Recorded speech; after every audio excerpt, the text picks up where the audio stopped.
started the fire. Yes, the fire rises.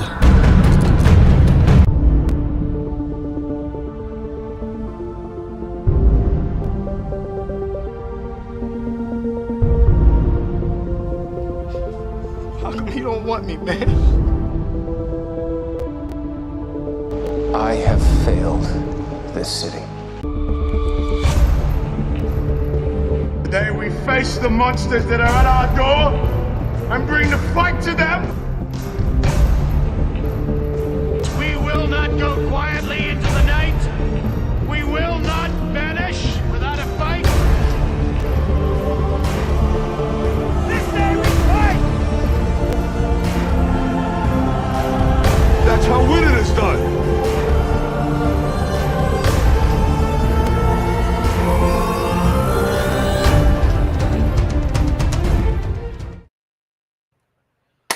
Hello, everybody. Welcome to GameWatch. We're talking about video games, and nothing but video games, and sometimes video game butts.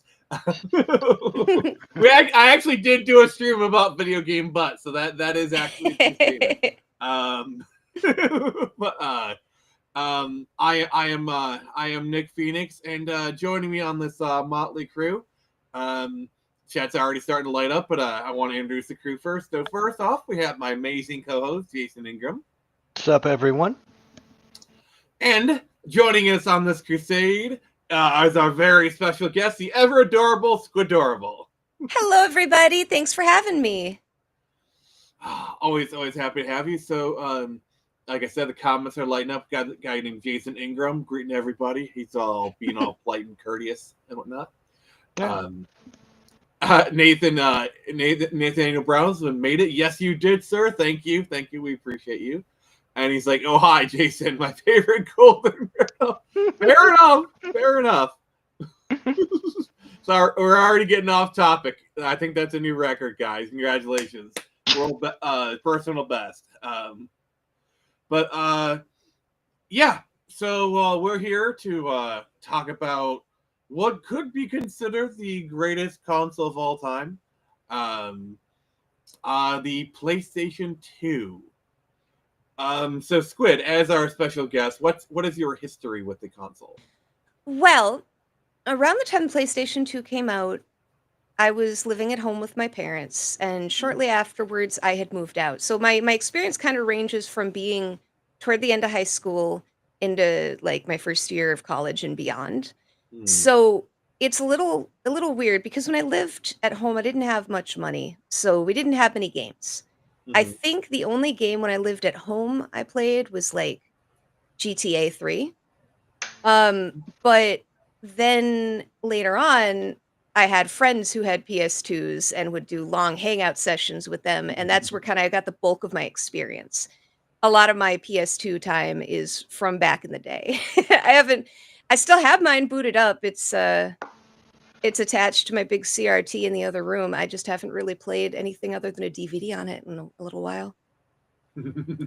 Yeah, and we'll get to the DVD aspect of it, which is really key for the PS2 experience. Jason, what about you, sir? Ironically, mine started at the beginning or towards the end of my junior high years, 96 or so. Maybe my first year in high school, 97. But I played it throughout high school and most of my college years, ironically. And then the PS3 came out, and then I moved to that. No, GameCube, then PS3. We don't talk about the Xbox because I only played that for like 3 months. All right. We won't talk about it, at least not this episode. Yeah, as for myself, I got to it a little bit later in the game. Growing up, we had a PS1 in the house. PS1 is still my favorite console of all time. My dad was a bit of an a-hole.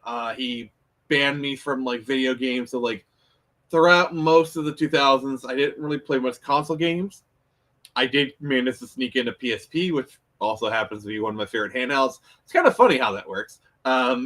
But I didn't get to experience a PS2 till about 2011, 2012, when I moved out of my parents' house and A person I was living with, he got like a big check, so he gave me like $100 to like, hey, I know you want a game console, so I went to my local game store, bought a PS2 and like a couple games, and that was kind of my introduction. So early 20s is kind of when I experienced it, but it's like when I just went out of my parents' house, I was kind of starting to find myself, really kind of coming to my own. So it was still at a very kind of important time in my life, and I still got that PS2.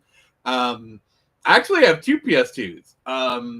I remember at a Japanese garage sale, I found a Japanese region PS2 Slim. So I actually, Nice. yeah, I mean, in today's age, another region console's not that big of a deal, but still, having a Japanese PS2, that's kind of cool. Yeah, I'd say so. Mm-hmm. That's one of the places I've kind of always wanted to go is Japan. Yeah. I'll just say the only thing I played on that PS2 is I have a couple like Japanese DVDs, and we use that to test it. And yeah, it played Japanese. It can play Japanese region DVDs, which might be the only thing I use it for, is to play region 2 DVDs, which is so hilarious. Yeah. Was Cho Aniki on the Japanese PS2? Because if it was, you should try getting that. I've heard of the game. I have seen clips of it. If anyone wants to request that on stream, that is a $50 super chat. Like normally I do $5 to make you play a game for half hour. It's a $50 for half hour because like I do not want to play that game. You're gonna have to pay me to play. I don't even know what game you're talking about. That's what's weird. Be glad your virgin eyes have not been soiled. I don't know. I'd use that term for my eyes, but I'll take it. I guarantee you, if you look it up, you will have seen nothing like it. Oh, what's the name? No, don't do it. Show SHO CHO. CHO. Okay. Yep, and then Aniki, ANIKI. What have you done? What have you done to my boy? He was innocent. Oh my. Oh my. Oh my God! What have you done? Now I see what have it's you about. done, Squid? I was about to sit there going, this couldn't shock me. It didn't shock me. But 9 minutes in. Oh my God! What have you done, Squid? I've ruined you have everything. defiled my boy. He is no longer innocent. I am not going to. I'm with you, Nick. I'm not touching that game with the 10-foot pole and somebody else's severed limb attached to it. Not even 10 minutes in, and you've already ruined the stream. I don't know what you're talking about. Jason, whatever you do, don't look up footage of the game. You will. Oh, I'm not. I am not. Nope. I just saw the picture of it, and I'm like, I'm out. I'm out. We're good. Show Anarchy is one of those games where it can't possibly be this bad. It's worse. It's worse. It's Yeah. worse than what went through my head because I'm thinking wrestling right now. That's what that picture looked like to me, and I'm like, it's probably worse. So, Spoon, when are you going to play Show Anarchy on stream? You know what? I was just looking it up. It's on the Switch. When it goes on sale, I might grab it. I might legit play it. Okay. I'll tell you what. If you do play it on stream, I will be there for moral support. I'll be like this. I'll be typing it like this.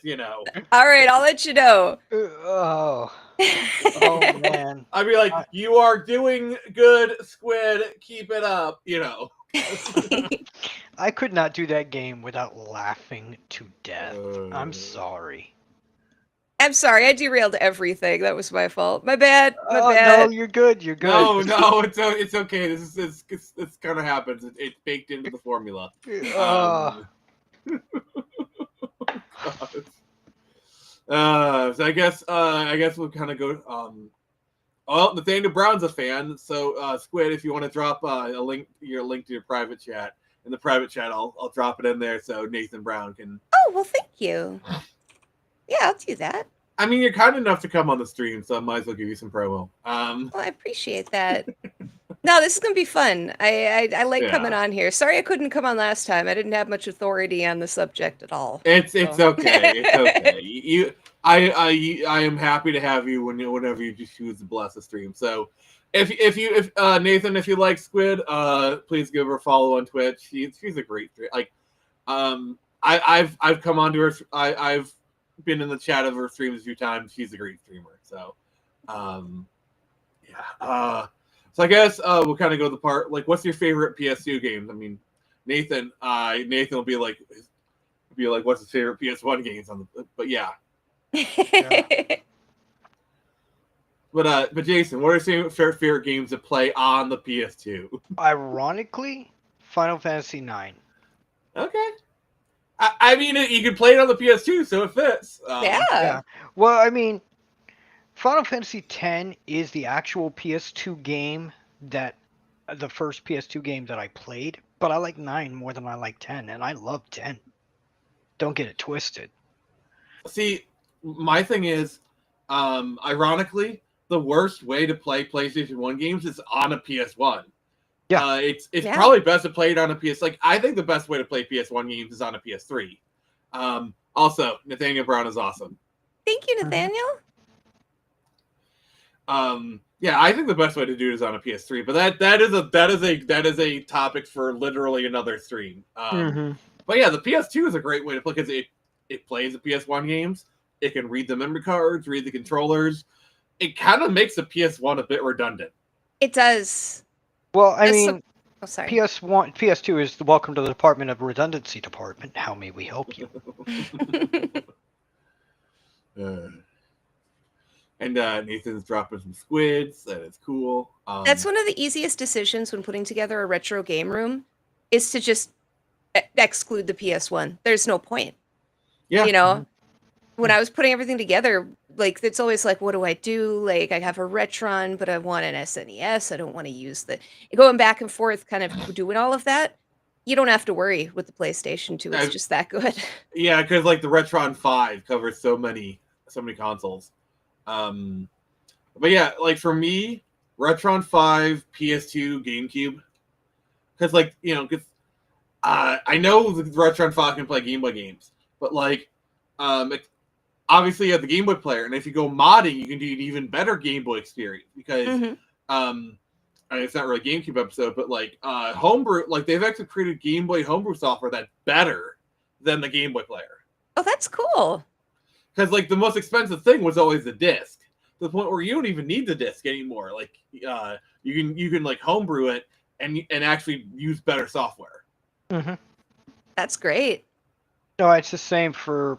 I know it's another day, another topic, but do the same thing for the GameCube.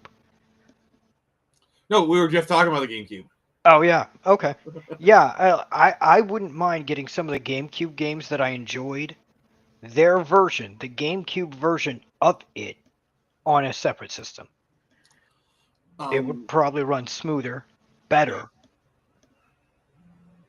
So Nathaniel Brown lays a good question here. He's like, I need to play Dynasty Warriors Gundam. I've always been wanting to play that game. And then Kingdom Hearts obviously is on PS. Like, do you have any retro game stores near you, like a Disc Trader, Disc Replay, you know? But eBay, Facebook Marketplace, PS2s are not that expensive nowadays. I think they're like $50-$70 or something. Like, not too bad. Yeah, they've kind of come down in price. They're very stable now. I know for a time, like, everybody wanted them, but they've always been in high supply. So I mean, they're the best selling console of all time. It wouldn't surprise me if Sony is still secretly making them and just distributing them out there because they know just secretly tucking them into. No. It's like places. it's like the Nintendo finally wised up. Like, okay, you can get a Switch Lite for $100, and like and they're approaching like, actually, we found a warehouse full of PS2s, and we're gonna sell them on eBay. And we're now sold 163 million. Like, just to keep the number. Yeah, exactly. Just to keep the number. That's exactly what they should do. Seriously, and they would make bank. We got Outer here, and to assure everyone, I'm not a bot. Yes, we are well aware of your non-bot status. You might want to fix that. Look, we haven't got the computer chips in my head yet, so we're good. Yeah, that's Tuesday. That's next Tuesday. We're doing that next Tuesday. But yeah, Squid, what are some of your favorite PS2 games? Well, when I was using Little Squid's room before we got together for the stream, I ran into the other room and I got some of my PS2 games actually, so that I could kind of go through them while we talk about them. Mhm. And my favorite, if I had to choose, is probably it's a tie between SmackDown I can versus li- Raw. I can hear, like, is it weird that, like, I can hear you opening the cases and I Yeah. can tell they're PS2 cases by, like, the sound of how Just you're the opening them? clickety-clack. Like, just they make a very distinctive sound when you open and close them. They You know? do. It's like I can tell they're PS2 cases just by the sound of it. Like, oh my god, I'm a nerd. It's probably Oh. between SmackDown versus Raw and Battlefront 2. Star Wars Battlefront 2. SmackDown versus Raw. Now we're talking. That's what I was playing on PS2. Yeah, those All the WWE wrestling games games. during the PS2 era, I remember were very popular. Like SmackDown, Here Comes the Pain, SmackDown, Shut Your Mouth. Like I remember a lot of people were very into those games that era. Oh yeah. No, they Yep. were really great. I used to get together with my friends weekly to play. Like it was a regular thing for like a year or two at least. Yeah, a year or two, my brother and I would play them. He'd create a character, I'd create a character, and we'd go smashing around doing things. Yeah, smashing. Sorry, I had to do it. For me, it was a lot of single player experiences. Like for me, Gran Turismo 3 is it's popular for a reason. Xenosaga Episode 1. Obviously, the GTAs were always really good, and Castlevania. In fact, I think. But let's see here. Oh, Nick, Yeah, Battlefront 2 was definitely. I think struck a nerve. all right. I think I should have grabbed this before the stream, so that's just on me. But I only have one PS2 game. But this actually has I actually sold a bunch of my stuff about a year or so ago. But like this is the only PS2 game I had because it has memories attached to it. Mm. So this is Lament of Innocence, Castlevania Lament of Innocence, which is I will defend this game. Is it perfect? No. Is it fun? Yes. That's a fair defense. I've never played it, but I've played plenty of games that a lot of people are like, they're terrible. I'm like, yeah, but I loved it. So I don't know what to say about myself then. Yeah, exactly. There are a lot of This game games. is not perfect. It is a 7.5 out of 10 kind of game. But it is fun. It's got great music. The art sounds great. But like the thing about this game is when I was leaving town, so I got kicked out of my parents' house, blah, blah, blah.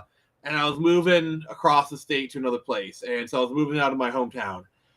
My friend gave me this game as a parting gift. I didn't know when I'd ever be back into town. But like he gave me this as like a parting gift. We hugged. Now he lives right above me, but that's but still, like it was. I'm never gonna sell this game. That's the irony of life. Twisted Metal HUD. I know Twisted Metal Black was actually a really popular entry in the series. Oh yeah, Twisted Metal. I forgot about Twisted Metal. Yeah, so did I. I've heard about it, but I never played it. I'll admit. Yeah, that. Twisted Metal Black was like the PS2 era one that was like really popular. I remember. I used to play the original one on PS1, but I don't think I ever played the one on PS2. I know for the PS1 era, like basically everyone like it kind of peaked with Twisted Metal 2 because after Twisted Metal 2, the original developers lost the rights to the series and somebody else developed the other two. Okay. Oh, Ellie! Hey, Ellie, how you doing? What's up, Ellie? Welcome to the one of yours, Squid. Yep. Eli is well. one of mine. Well, hello, Eli. Welcome to the show. Give us a like if you can. Subscribe if you feel like it. But yeah, multiplayer was a good one. I forgot to do something I usually do. My bad. He's dropping his swag because he's not just a co-host. He's also a member. But yeah, Squid. What was it like? Yeah, the multiplayer stuff. Oh, sorry.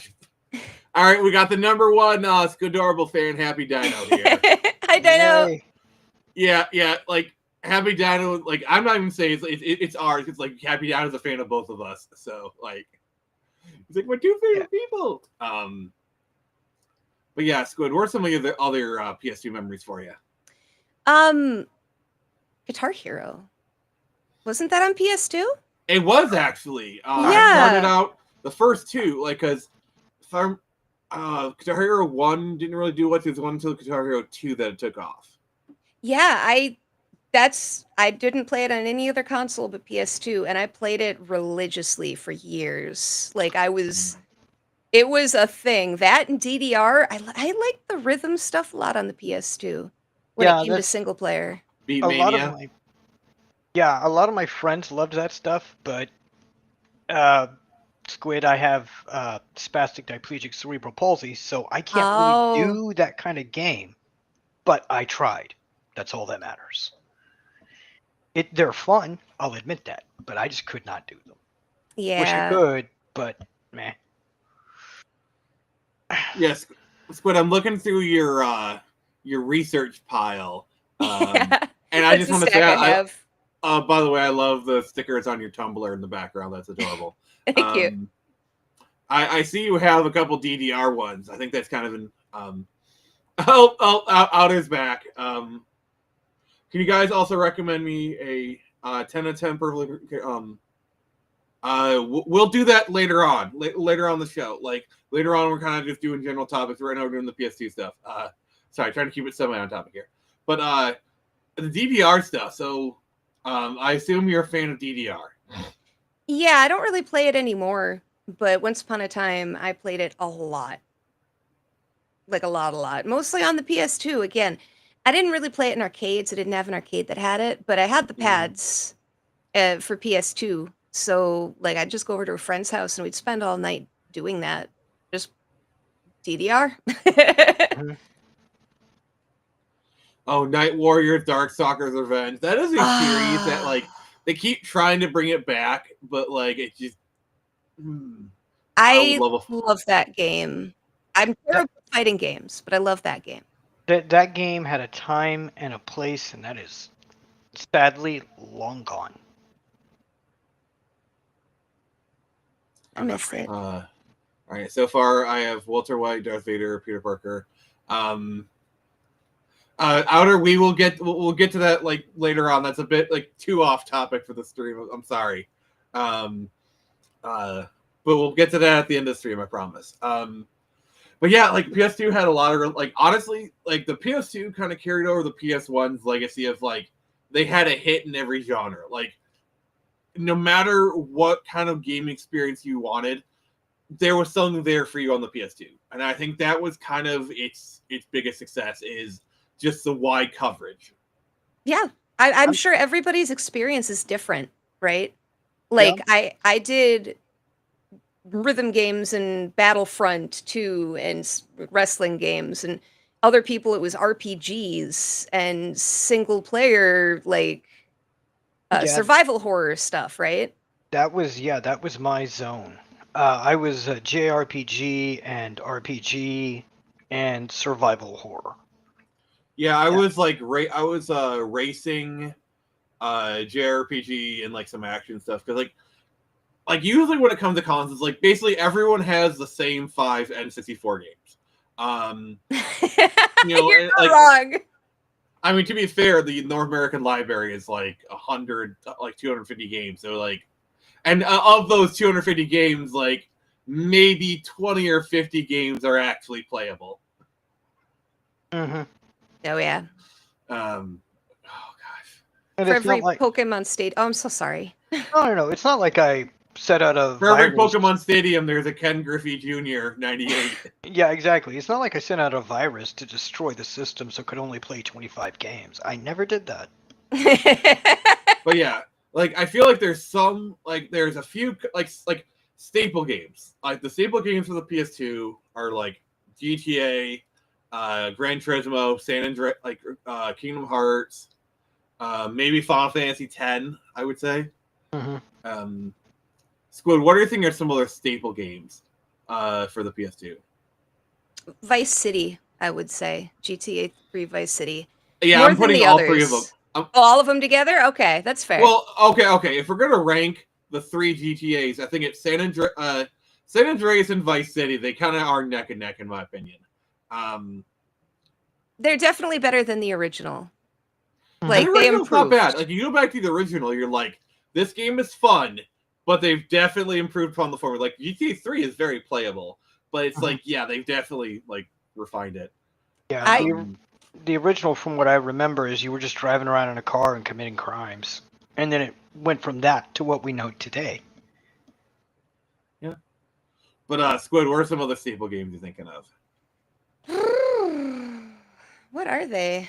What am I thinking of? For me, like, I'm trying to think of for just like the general public. Kingdom Hearts, you already said that was huge. That was Yeah. gigantic. Gosh, other than stuff I've already talked about, I'm blanking. Mm-hmm. I'm I did hard. say Gran Turismo 3. Like everyone had Gran Turismo 3. I would Tomb say. Raider. The Tomb Raider games on there were pretty good. I guess they Yeah. weren't staples, but Yeah, you had Angel of Darkness, which bombed, and then you had the Legends trilogy. Like those, I don't know. oh, God of War. God of War, yeah, definitely came later, but let's see here. I have a beef with God of War. It took Tekken. Tekken 4. I remember. Tony Hawk. The Tony Hawk games, like 3, 4, Underground. Definitely yeah. staples. Okay, yes, no, those are staples, and yes, I played those games. I forgot they came out on PS2. Holy. Soul Calibur 2. Soul Yes. Calibur 2. Oh yeah. Oh yeah, I had that for sure. I had that on 2 systems. That was a special release because like it came out on all 3 of the major consoles, Xbox, PS2, GameCube, and each one had a special fighter. The Godzilla games, I remember those. Those were so good. Godzilla games, I missed those. I'll admit that. Whoa. Had I known they existed, I would have easily pulled them. Yeah, they're kind of like Godzilla fighting games, but you can kind of like destroy buildings. They're pretty good. They're a bit schlocky, but fun fact: the PS2 is the best-selling console of all time. I blame the DVD player. Like, all right, let's talk about it. Let's talk about the digital video disc in the room. I think it's not even a hot take. It is like the coldest of takes that like the thing that made the PS2 really successful, especially in the early days, was the fact that it was a DVD player. And an affordable one. Mm-hmm. At the time, Too. DVD players were expensive, and it cost about the same as just a DVD player. So it was really easy to tell a parent, look, Mom or Dad, listen to me. Yeah. This is a DVD player. You can use it, and I can play video games. It's a win-win. Yeah, like your average DVD player, I think at the time was like $400 or $500 ish, and a PS2 was like $350 or so. So not only was it a cheaper DVD player, it played PS2 games. So it's like the kids can play their Jack and Daxter, but after the kids go in bed, Mom and Dad could sneak in that DVD of Underworld and watch it. Yeah, exactly.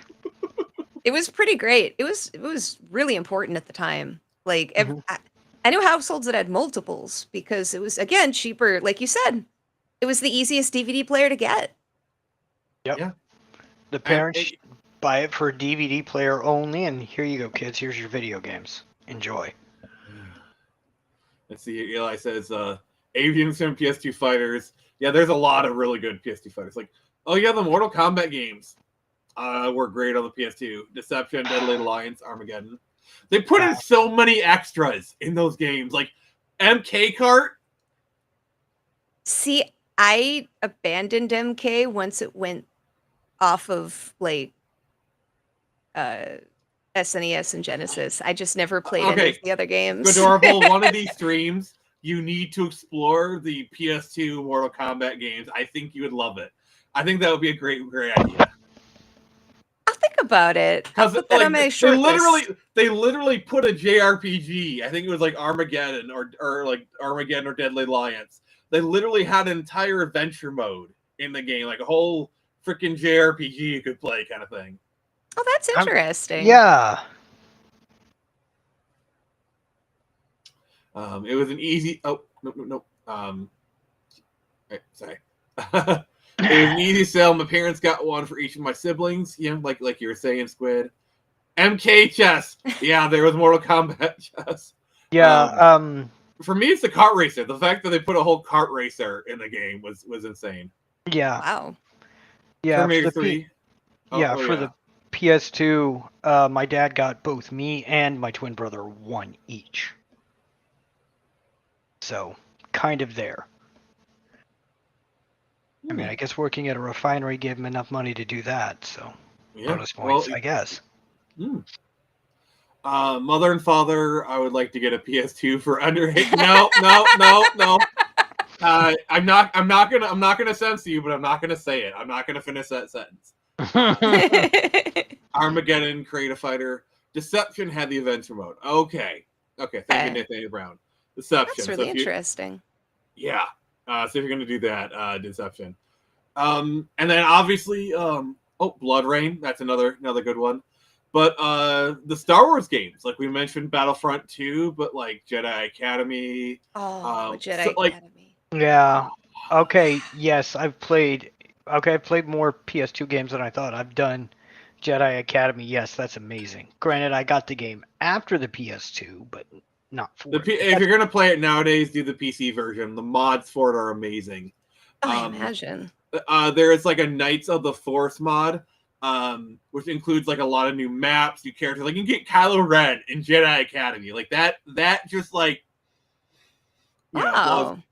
And like what I like to do with the Knights of the Force mod is like you can spawn people. There's like a faction system, so like I remember like I was playing on the Scarif map from Rogue One in Jedi Academy, and like I'd spawn a bunch of characters on one end and another side, so I create battles and I participate in the battles.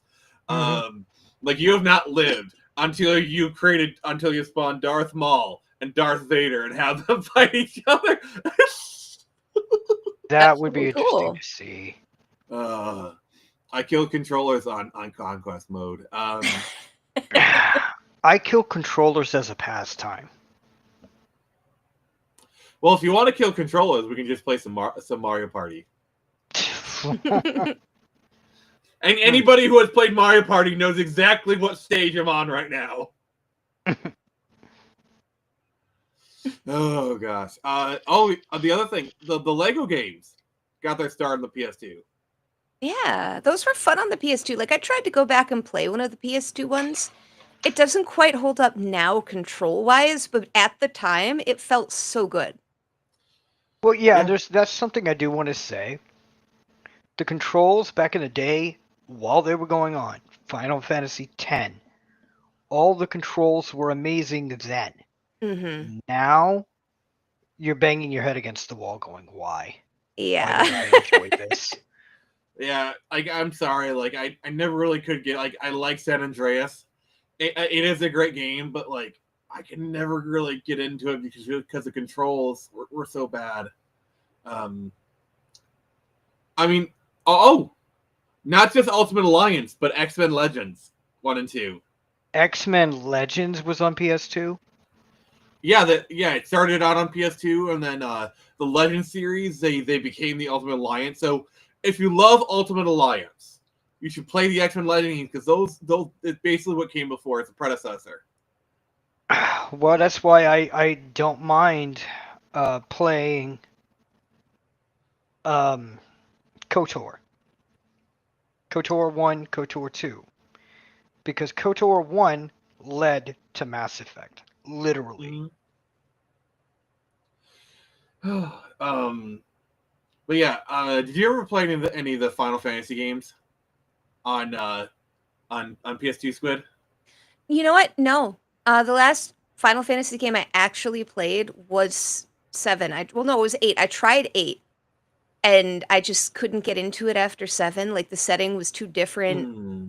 You know, I was looking for the 7 feeling, and the 8 feeling at the time just didn't hit me. I would And I recommend haven't played playing one Final since. Fantasy X. I would recommend playing Final Fantasy X. They have a great HD version of it. Yeah, they have a great HD version, and that game does have that Final Fantasy VII feel to it. Okay. It does. Yeah. It's a Yeah, completely different methodology about it, but it's the same feel. Okay. Cool. That's good to Yeah, know. and it even got like a spin-off game, Final Fantasy X too, which is I've seen that. I think I'd like that game. I think I know which scene you've seen. I for those who don't know, 10-2 is essentially like a Charlie's Angels kind of thing. But it is infamous for a there's a game, there's a mini game where you have to give a shiatsu massage to a person. Mhm. Are you familiar with that, Squid? Oh, I'm familiar I've with seen it. I it played before. the game. I played the game. I didn't beat it, but I played the game up to that point, and then I'm like, this can go one of 8 ways, and I don't want to think about it too much. It just looks like it was a really goofy, fun time. And at the time, I remember thinking, boy, people wouldn't want this. Why would anybody want this? It doesn't even seem like the 10 that I saw pictures of, but no. Having grown up now, I look at it and I go, yeah, that looks like it'd be goofy fun. Stop that. Yeah, I didn't. Yeah, I didn't get to this point, but knowing which characters are doing what, I'm like, this is going one way in my mind, and yeah. Yikes. The only Final Fantasy game I played was... See, you didn't even play a Final Fantasy game. That's a Mana game. The only Final Fantasy game you played isn't even a Final Fantasy. Next, you're going to tell me that the only other one you played was Final Fantasy Legend, which is a saga game. I've played Final Fantasy anthologies, Final Fantasy 6. Oh, it was certainly 7, 8, getting 9, some 10. kinks out, that's for sure. And Tactics. I've played Final Fantasy Tactics. Oh yeah, they just did the recent remaster of Tactics that here people are loving. Mm-hmm. Oh, Nathaniel Brown also kind of brought up Ratchet and Clank. Like, yeah, the 3D platformers were really good on the PS2. Like, you had the holy trinity of Ratchet and Clank, Jak and Daxter, and Sly Cooper. See, okay, I'm going to admit a sin. I've never played any of them. Me either. I've played a bit of Ratchet and Clank 1 on the PS2. That's fine. You're not missing much. But yeah, Ratchet. Oh gosh, Ratchet and Clank is a really good series. I always love like just little puns like Ratchet and Clank up your arsenal, like the fact that I just, or Ratchet and Clank going commando. Like it has that like early 2000s like edginess to it that like I'm sorry, I still love it. You're not gonna kids today aren't gonna understand the edginess that we had in the early 2000s, late 90s. They're not. Yeah. What about Spyro? Yes, but they are still doing the Spyro games. I just I'm gonna be honest. I never played a Spyro game past Year of the Dragon. Yeah, I've never played any of the ones beyond like the original. I never played any of them. I just was Fun fact. So fun fact. In one of the Spyro games, hidden in the files is a fully modeled Hogwarts castle, and you can actually see it in game. Really? That's cool. Well, no. It's because Eurocom. Yeah. Eurocom developed the game, and I'm assuming they use it for like a test thing. Yeah, because the thing with Spyro is it was coming out around the same time that Harry Potter just took off. I guess it's a hero's tale. I guess. All right. I love the early 2000s age. I was raised in it, born in it, molded by it. I had to do it in Bane's accent. I know. So yeah, here this should Know that Harry Potter is in Spyro: A Hero's Tale? During development, the team made a test level with some of the Harry Potter and the Chamber of Secrets assets. As they previously made the Harry Potter game, they used these older assets to test things out. You can explore the whole of Hogwarts and even visit Hagrid's hut. Don't forget to subscribe for more Spyro. I love, cool. Yeah. You can actually I've seen people glitch into it in games, so it's pretty cool, actually. But yeah, that's a fun fact. I think I've played. Wasn't there a duality of games where it's Spyro, Crash Orange and Crash Purple and Spyro Orange, where Spyro and Crash traded villains or something? I never played them, but there was something like that on the Game Boy, and then it had its. Was it something like that? Yeah, there was some weird gimmick. I think they were trying kind of a gimmicky Pokemon inspired, switch them around and use colors for their cartridges kind of thing. But I don't know much about it. Yeah, neither do I. I'll admit that. Yeah, that's the thing with Spyro and Crash. It's Spyro and Crash are kind of linked because the two developers are nice, and then Ratchet and Jak and Daxter are kind of linked. It's funny for 3D platformers, I was kind of just essentially Nintendo, and that was it. So I don't really, unfortunately, I never touched any of the ones in the PS2. Everything I touched on there was FPS or GTA style, third-person view single-player games or rhythm games. Yeah, no, that makes sense because all I did on PS2 was RPGs, third-person viewpoints. I want to share this real quick. Sorry. I almost forgot. The treasure. Our treasure. Yes, we are rich! That treasure is stolen property. It's a little late to develop a conscience, Doctor. Personally, I don't care. But I think he might want his gems back.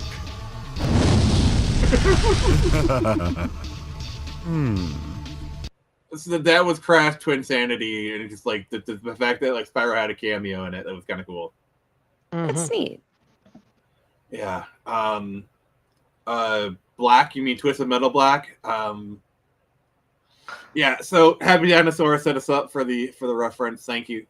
But yeah. Oh gosh, I could do a whole stream on Crash and Spyro. It's those are near and dear to my heart. Do you remember when Spyro and the Skylanders had a Netflix series?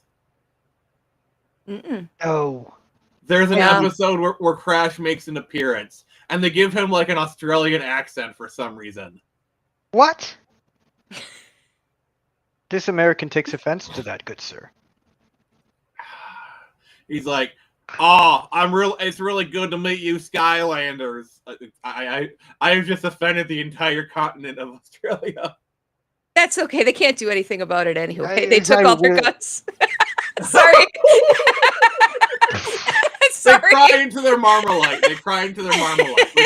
By the way, I've had Marmalite. That stuff is nasty. But that's the thing.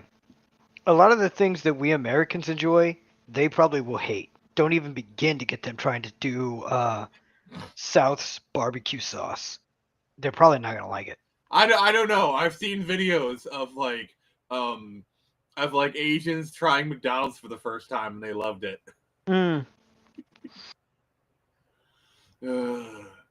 Aren't Bandicoots Australian? I think so. I think that's probably why they gave him an Australian accent. But it was so weird. It was so weird to see Crash speaking in full sentences. They made Crash Bandicoot the worst Australian accent ever. Yeah, it's it was basically somebody watched Crocodile Dundee twice and that's not a Crash accent. This is a crash accent. Oh, God. Okay, first of all, Crocodile Dundee is near and dear to my heart, but now that I know the actual story of the guy who really experienced that life, I can see why they used him as a model. Or his life as a model. Jeez. You're talking about Ned Kelly? Mm-hmm. Dude survived like a year almost, or a year and a half, in the wild on his own. For those who don't know, Ned Kelly is an Australian folk hero. He's basically kind of like the equivalent of like Jesse James, in America. Not the motorcycle guy, the Western hero. oh gosh. You got lost in the wild for over a year and survived. In Australia. Like, yeah, that's like well, good no, for you. And just remember how useless the Australian military is. They lost a war against emus. I'm gonna go ahead and just throw in this little joke. There was once a map. It was a joke map. It gave you 5 choices. Okay, choice 1: you're living in North America or Europe. Everything's easy. You're gonna survive. Area 2 is the Middle East. You're probably gonna run into some problems, but you'll live. Area 3, it's Asia. You're an exporter. Whatever. Who cares? Just introduce opium to that server. You'll be rolling in no time. And then Area 4 is South America. Yikes. Area 5 is Africa, and it's like questions. Area 6 is Australia. Everything wants to kill you. Prepare to die. The 7th option is, screw it, I'm a penguin. I'm going to live in Antarctica. And the 8th option is hell itself, aka Ohio. There you go. All right. Sorry, I had to make a joke. But, you had to do it. No. Australians cooking is only a few steps. Oh, mate, we cook on the barbie, don't you know? Oh, that's. I like. See, this is when you're bad at accents. Your accents drift. Like I did. My Australian drifted into Canadian. Well, I mean, you're hearing my voice now, but if I drop my fake accent of being American, there I go talking Australian. If I drop my actual fake accent and talk like I should normally talk, you know where I come from just by the sound of my voice. That's bad. But Squid, I was looking at some of the other research games you had, and the Warriors. I've heard of that game. How is it? It's great. It's made by Rockstar, actually, and it is a prequel to the movie. It is a prequel to the movie. So if you've seen the movie The Warriors, it brings the actors back for their roles. Oh. And it is canon to the movie. You are starting as Rembrandt, and you just got initiated into the gang, and your opening thing is how to go tag up some streets to kind of get your initiation. Mm-hmm. And it's a really good story. I've never finished the game, but everything I played about it, it's essentially GTA in the 70s with the Warriors. I heard they took a lot of the tech from the Warriors and put it into Bully. I could totally see that. I've never played Bully, but from what I've seen, that makes a lot of sense. I've never heard of the movie or played the game, so this is news to me. Ooh. Honestly, the Warriors, very good. Okay. Very good. Yeah. I know there's a PSP version. I don't know if that's any good or not. But yeah, like Rockstar was honestly on fire on the PS2. Like they were putting out so many bangers. Like look at the output. Look, there are a few gaming producers that I would like to just buy and take them back to what they used to be. I'm just gonna say. What I find really interesting about the PS2 is it kind of like even after the PS3 came out, like even during the late 2000s, it was still getting games here or there. Because like there was like this weird kind of thing going on where like basically a game company would do their current gen version and then do a last gen version because like the PSP and the Wii were close, and then all the PS because like a lot of the Wii games would also come on the PS2 because they're thinking, all right, well, we're doing this Wii version, and the PS2 is pretty close to the Wii in power, and it's got all this install base. Why not just release the PS2 version? So, like, there's like a lot of 360 era games that got pretty decent ports, like Force Unleashed came out on the PS2, Ghostbusters. There's a lot of like games you wouldn't expect to have a last gen version that do. Yeah, that's the thing.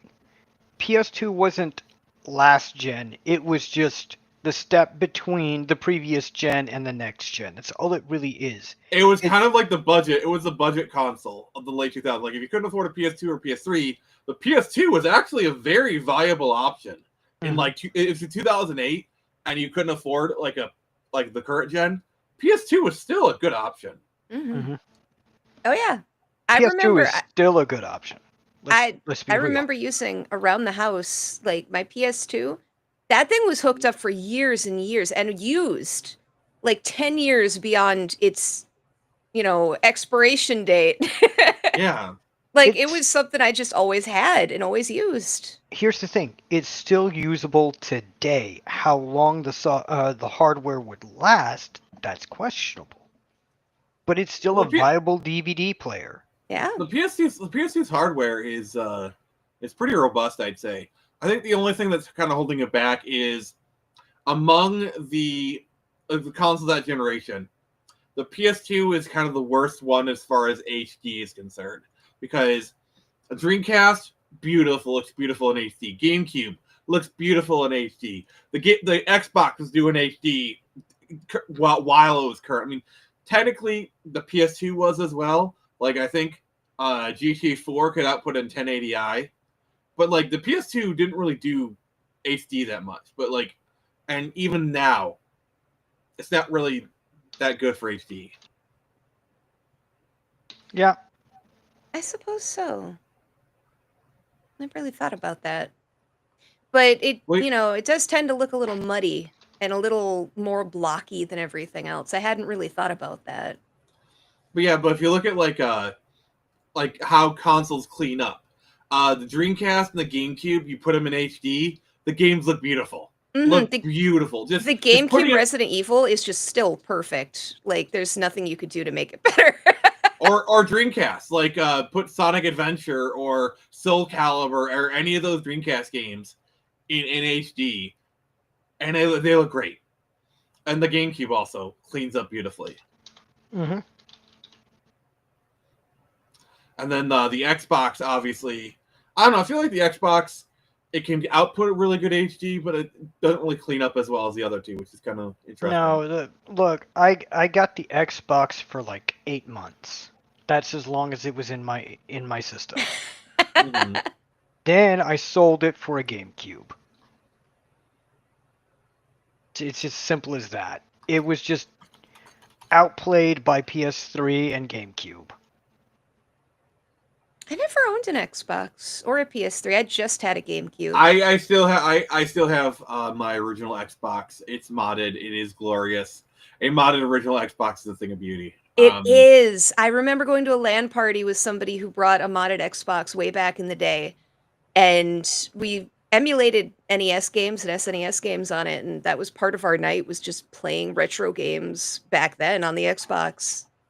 See, the funny thing is, you talk about like your PS2 being hooked up. That's me with the PS3. Like literally, I'm looking at my shelf right now. My PS3 is currently hooked up because I use it as a Blu-ray player, and I still play some PS3 games on it. And actually, what's actually funny is I'll watch YouTube on it to this very day because the way things I set up is I can be on my bed and controlling it, and then I can just turn it off, and then my TV will auto shut off. So like I can just turn it off and go to bed. I don't have to get out of bed. So it's like, funny thing. I just asked Grok and another AI if Sony were to remake PS2 right now and release it, they would make bank because of the retro gaming fuel going on. I don't know. I'm not so sure. Well, I know. This is why I like asking AI these questions, because they give out some really weird answers. But I think they'd make money whether they would blow things off the roof, who knows? I mean, if they did a PS2 mini, like the PS2 Classic, if they actually did it properly, yeah, I could see them making money. Well, I don't think releasing the console whole cloth, because because they're not releasing any PS2 games. So what? You're gonna have to like work with all these companies to get like GTA to release in stores. Yeah, A PS2 mini, I could see them doing though. I could see them doing that. Yeah, I don't know if I'd trust them, unfortunately, with all the PS Video went. Look, I gotta give props to Sega, because like they were gonna release the Sega Genesis Mini through @Games, but then they saw how crap it was. Like, no, fine, we'll do it ourselves. And like the Genesis Mini was like really good. Well, my friend had an @Games. It was basically a cloned Genesis that @Games made, and he got it at Sam's Club, and he was really excited. And then we put Street Fighter in, and it was the worst emulation I had never seen emulation that bad. So I'm really glad they didn't go with @Games, because @Games was terrible. Yeah, I never experienced them. So what did it do? Just like destroy the software? It was a lot of it was the sound. It was the word. Like, I can't explain it. It took the sound and the frame rates, and they just weren't right. Everything sounded wrong and everything looked wrong. A lot of Genesis emulators have trouble with the sound. Like even official emulators, like if you play the Genesis collection, not the Switch Online one, but the one you bought in stores for the Switch, the emulation's a bit off. Like I can always tell, because the way I calibrate it is I play Sonic 2 and I play the first level. When he spins the gate, it makes the sound it makes. You can usually tell, because like usually when it's off, it's like oh, that doesn't sound right. Usually it sounds a little more tinny. Interesting. That's interesting. But I will say, on the Switch Online, it actually does sound right. So I'll give them props for that. All right. Yeah, @Games sucks. I don't know. Like they did release some interesting products. Like I think they did have a Genesis portable that could actually accept cartridges, which it was kind of garbage, but it was For people who don't know any better, it could be useful. For a kid or something. That's the whole point of those products is, you're going through Sam's Club and you see this Genesis thing, like, oh, I remember playing Genesis when I was a kid. Let me share it with my boy, kind of thing. Yeah. The child doesn't know any better, but you're sitting there in the background going, this is atrocious. Yeah. I'm sorry, but if somebody did a horrible PS2 emulator, I would be leading the pitchforks and the torches. Okay. So here's an interesting discussion we can have. So we're talking about like a PS2 mini. What 20 to 30 games would you put on a PS2 mini to kind of cover the gamut? Before we do that, I want to Happy Dino. I think the PS3 is the last good Sony console, in my opinion. Yeah, we'll talk about the PS3 at a later date. This is going to be a whole series. So 20 games kind of covering the spread. Squid, like what games do you think should be on the PS2 mini? Well, I mean, the GTA is, like, without question, GTA, like all of them. And if they're going to have one of them, if they're just going to have one GTA, I'd want it to be San Andreas. Yeah, Vice City's more my vibe, but San Andreas was the more advanced game. I mean, Vice City is just a whole vibe. That's the appeal of the game. It's a vibe. I would agree. I agree with that. All right. Thank you, Happy Dino. Thank you for sharing out the stream. Yep. What fighting game would you put on the mini? Dragon Ball Z Budokai Tenkaichi, or Budokai 3. It wasn't Tenkaichi 3. we didn't even talk about that. Dragon Ball Z Budokai 3. Okay, yeah, I agree there. The fighting game that I'd put on there is Soul Calibur. Yes. Whichever one came out. Soul Calibur 2 is thing is Soul Calibur 3 was a PS2 exclusive. So, but Soul Calibur 2 is a bit more iconic, honestly. Yeah, it's the more iconic of the two. That's the one I played. Yeah, fighting game is a hard choice because there's a lot of really good fighting games like Tekken 4, the MK trilogy like Deception, Deadly Lines, Armageddon. You know, Yeah. I would do Soul Calibur 2 and Mortal Kombat Deadly Alliance. Yeah. Yeah, I agree with that.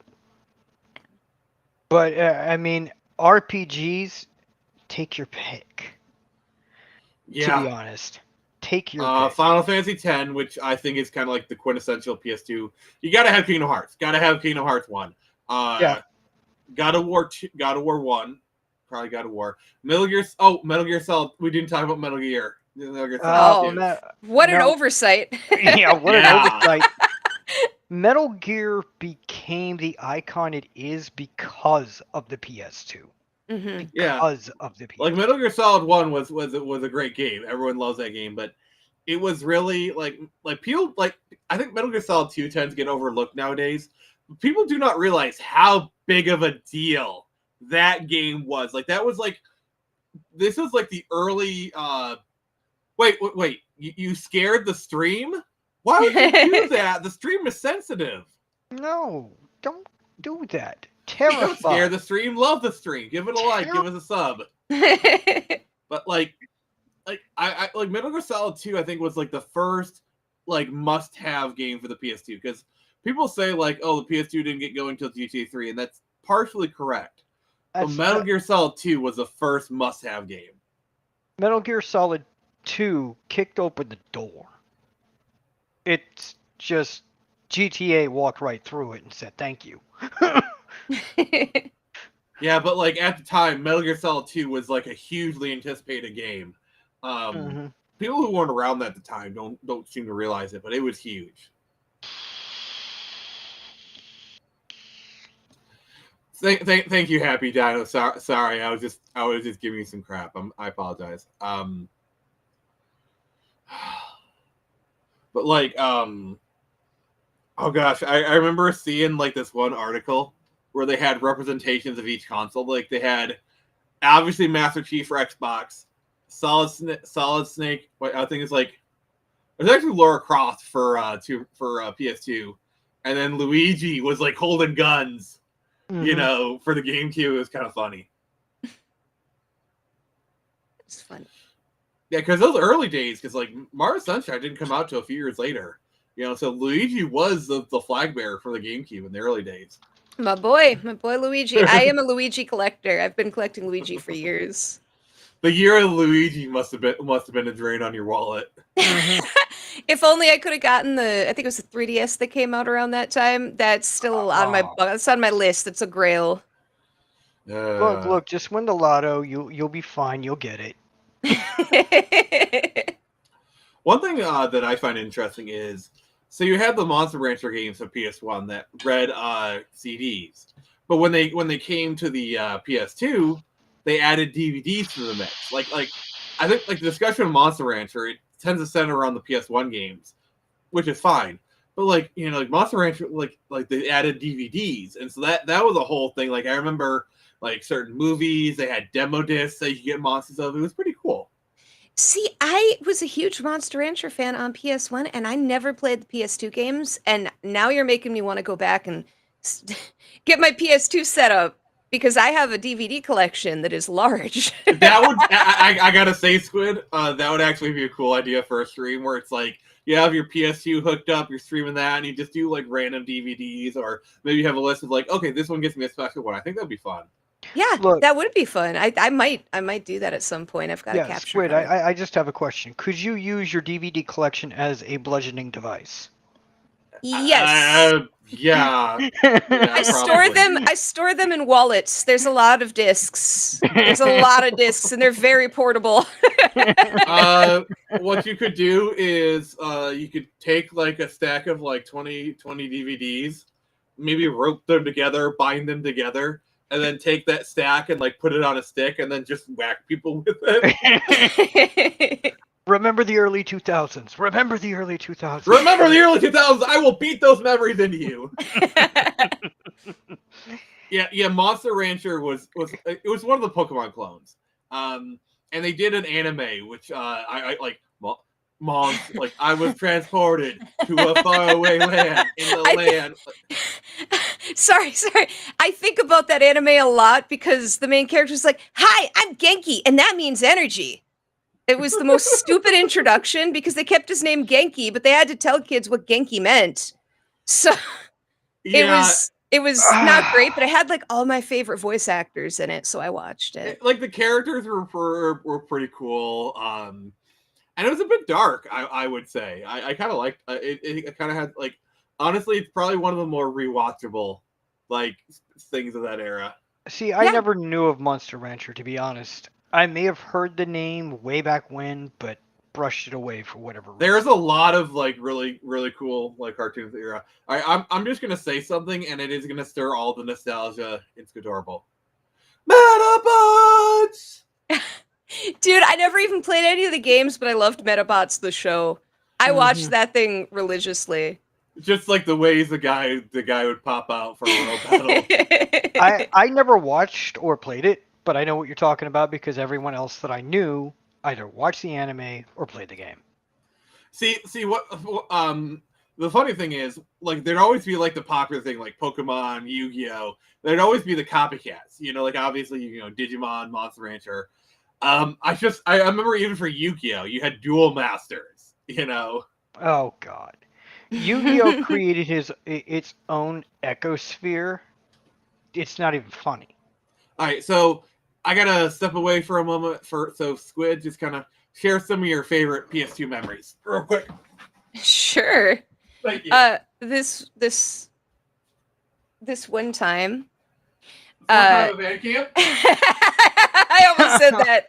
No, my friends and I used to get together to play wrestling and stuff, and we'd get together and we'd create characters. Mostly it was them. I kind of like to watch people play video games. Yeah. You know, especially when it comes to remembering moves, I don't have the best memory when it comes to like inputs. So that's why I'm terrible at fighting games and that's why, by the way, Dragon Ball Z Budokai Tenkaichi 3 on the Wii is like the best fighting game ever because you don't need like button inputs. No. You use your motion. You heard it here, folks. It's the best fighting game ever. It's adorable approved. No, I agree with you. I'm just the button mashing king. I'll admit that. Yeah, that's kind of like with me with Soul Calibur on the Dreamcast. Like I'm kind of a bit of a button masher, but like yeah. Like on PS2, my friends and I, we played the SmackDown versus Raw games, and I think there were 2 or 3 on the PS2, and then it continued on.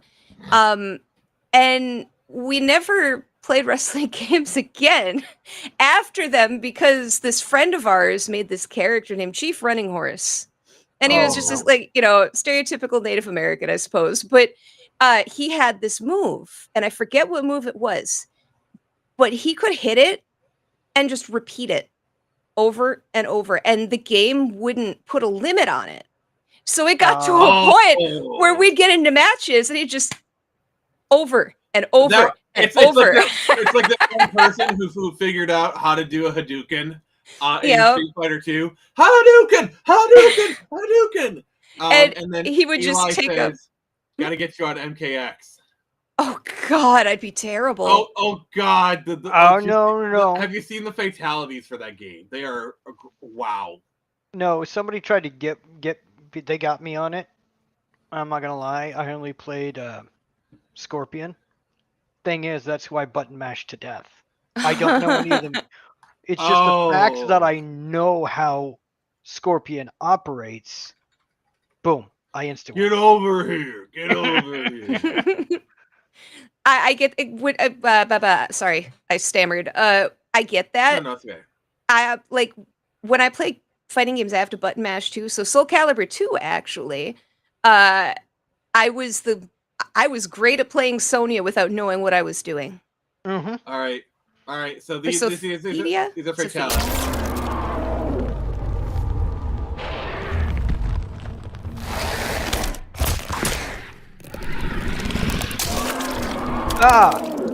Alien wins. Flawless victory. Fatality. Yeah. Look, I'm sorry, but if the aliens walked into MK, That's an insta win for them.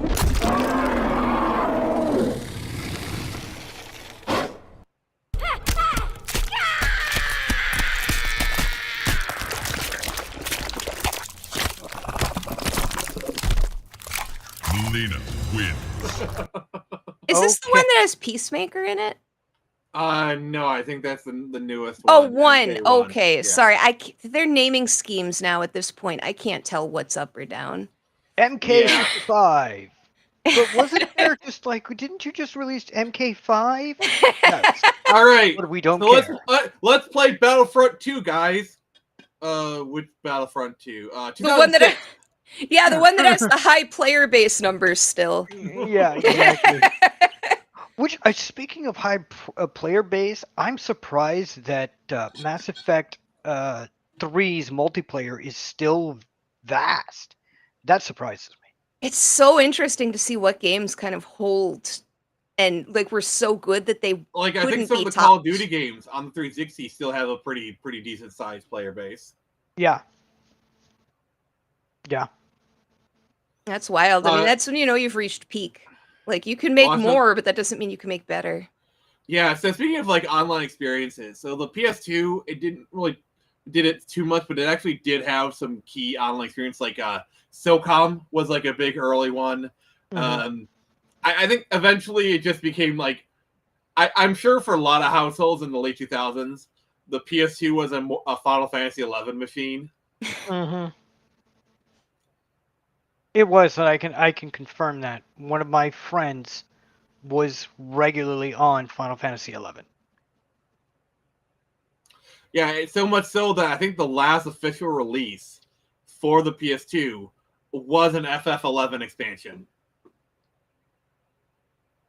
They could do another expansion today and still make bank. Oh, I don't think they support it anymore, but I know they don't. They don't. But like, yeah, I'm sure there's private servers like EverQuest came out on the PS2, Phantasy Star Online. Sir, you said it wrong. I'm going to say a bad word, but we called it Evercrack for a reason. Oh yeah, Evercrack, WoWcrack, there's lots of cracks. Yeah. So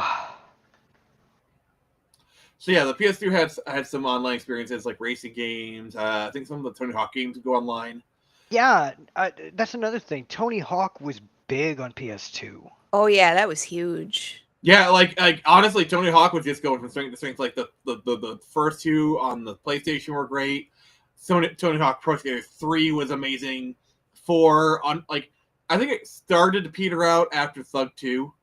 I think that's kind of when it started to peter out a little bit. But yeah, but like Thug 3 and 4, like Tony Hawk 3, Tony Hawk 4, Underground 1 and 2 are just... Dude, he could release another game today and still make bank. He's a billionaire now, but, you know... Well, they did the remasters of 1 and 2, they did well.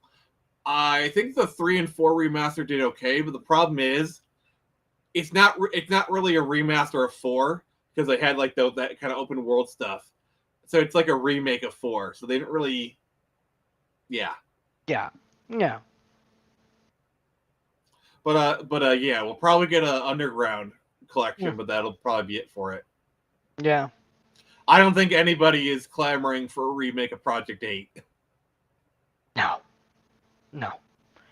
I didn't even know Project 8 was a thing until you mentioned it right now, and I'm like, oh god. Squid, did you ever play the Tony Hawk games on PS2?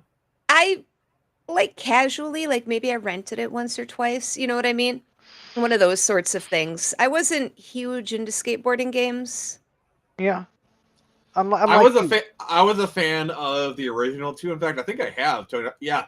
Actually, I'm looking at Tony Hawk's Pro Skater 2 for the PS1. I have it. I still have it. I'm looking at my collection over there. Yeah, Tony Hawk Pro Skater 2 is like one of my favorite games of all time. Yeah. Yeah. But yeah, there's some other underrated experiences like Gauntlet Dark Legacy or Baldur's Gate Dark Alliance. I played Dark Alliance on GameCube, and it was pretty good. Liked it. I'm a big Forgotten Realms fan, so yeah, just being able to be in that world. I hadn't played the original Baldur's Gate at the time. Yeah, I got into actually playing pen and paper D&D in 2001. But I also played the games you're mentioning. All right, this is a bit off topic, but since we're kind of talking about Forgotten Realms, what did you think of the Dungeons and Dragons movie? I liked it. I liked it. It wasn't great, but I liked it. I think it was perfectly fine and good. Like, not bad. It was good if you played D&D. If you knew the lore, it was good. Or even if you just had a passing familiarity, like that one scene is like, all right, well, we can go to Baldur's Gate, we're just started rattling off iconic places. Yeah, and then when they did the gelatinous cube, they did it correctly to what it is in game at the table. Yeah. No, I was pleasantly surprised by it.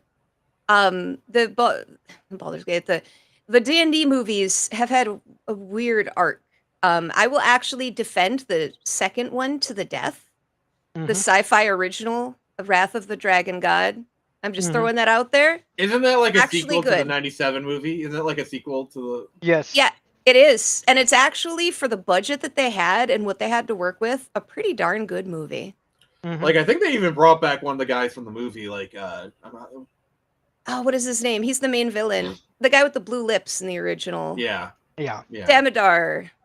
Damodar. Right? Damodar. I don't know. I feel like that first one, it's like, if you go into it being like, okay, this is going to be campy as crap, because, like, Jeremy Irons is just hamming it up, and it's kind of, It fits its time, it fits its place. It does. Like, if you go into it looking for accurate D&D, you're going to get beholders barking like dogs. But if you go into it just going for goofy, again, it's actually really fun. Because you're right, Jeremy Irons just chews that scenery to pieces. He's not chewing it, he's just devouring it. And then you've got, like, Princess Amidala riding a dragon. And you've got one of the Wayans brothers playing a character for some reason. Okay, Like... I'm sorry. The three actors you just mentioned are comedy gold, comedy gold, comedy gold. Yeah. I'm sorry, I'm not going into that movie expecting anything than campy nonsense. Well, I just got all this money from not playing Robin. I'm going to use it to finance a D&D movie. That's what it feels like. Yeah. Like, yeah, Squid, I don't know if you knew or not, but, like, one of the Wayans brothers was actually supposed to play Robin. I think it's in Returns or Forever, like one of the Batman movies. And it didn't have, but he had a pay or play contract, so he got paid for his time anyway. That's amazing. Well, see, here's the thing. This is going off topic again. Batman movies did good until they didn't. That's the same thing as the D&D movies or D&D video games. Why is Batman 3 called Batman Forever? And the one where they introduced Batgirl is called Batman and Robin. I still mix them up. I still mix the titles up. And I'm actually a fan of those movies. And I still can't remember which one is which whenever I talk about the damn things. So Batman Forever deserves better. I'm waiting for the Schumacher cut. Batman and Robin is just... It is a so bad it's good movie. I love it. Batman and Robin is one of those movies that I saw it on release in theater. You go in there expecting one thing, but what you get is a slap in the face, and you're just like, what? How does Batman have his own credit card? None of it makes sense. A Bat credit card? They gave him a Bat credit card! Sorry, I was trying to do my best to sound as a critic, sorry. For me, those movies are enjoyable in the same way Dungeons and Dragons is enjoyable, and in the same way, Mortal Kombat Annihilation is one of my favorite movies, and not because it's good. She'll die. It falls into that camp where I just can't help but have a good time when I watch it. There are movies that are so bad they're good to watch. That's kind of like me with the Street Fighter movie. Like, to me, it's like you've got to like go in it with the right frame of mind. If you go in it wanting an action movie that's accurate to the game, you're going to have a bad time. If you go into it with thinking like, okay, this is going to be an action, like a Mel Brooks style action comedy that is like a loving parody of the games, it is literally the best movie ever. Yeah. If you just watch it as a Mel Brooks style action comedy, it is legit one of the best movies ever. Have you lost your mind? No, you've lost your balls. You just brought my childhood back to slap me in the face, Nick. Thank you. I'll slap you with my giant guile balls. I mean, the fact that he was boning Kylie Minogue on the movie, and he's not even he's proud of he's proud of it. To be fair, well, no, what is it? Kylie Minogue. My favorite part of that movie, and I'll admit it, is when the Russian and you got the Japanese guy, the samurai, or the other wrestler, the two big guys, just destroying the model city, and then the two guys are looking at the video feed, and they're like, are we watching a horror movie or what? And they're playing Godzilla noises. Yeah, exactly. No, my favorite scene is you got Chun-Li. Her entire story has led to this one moment. She's like, here's my tragic backstory. It's bad, it's tragic, and it shaped my life.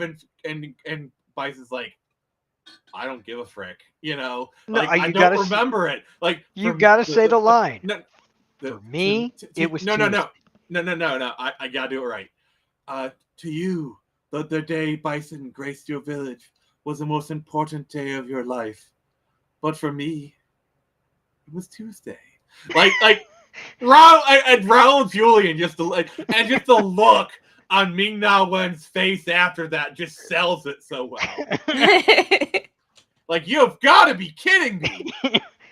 I mean, they picked the right guy to play Bison because he actually did the role of Bison. I'm the bad guy. You know the backstory for that, right? No. So Raul Julian was dying of cancer, and he had one movie left in him. And he had this choice between this movie and a serious drama that probably would have won him an Oscar posthumously. He did Street Fighter for his kids because his kids were big fan of the game, and the kids wanted him to do it because they wanted him to have fun. And you can tell Raul Julian is enjoying himself in this way. Yeah, you can. I did not know that about him, that he passed away shortly after.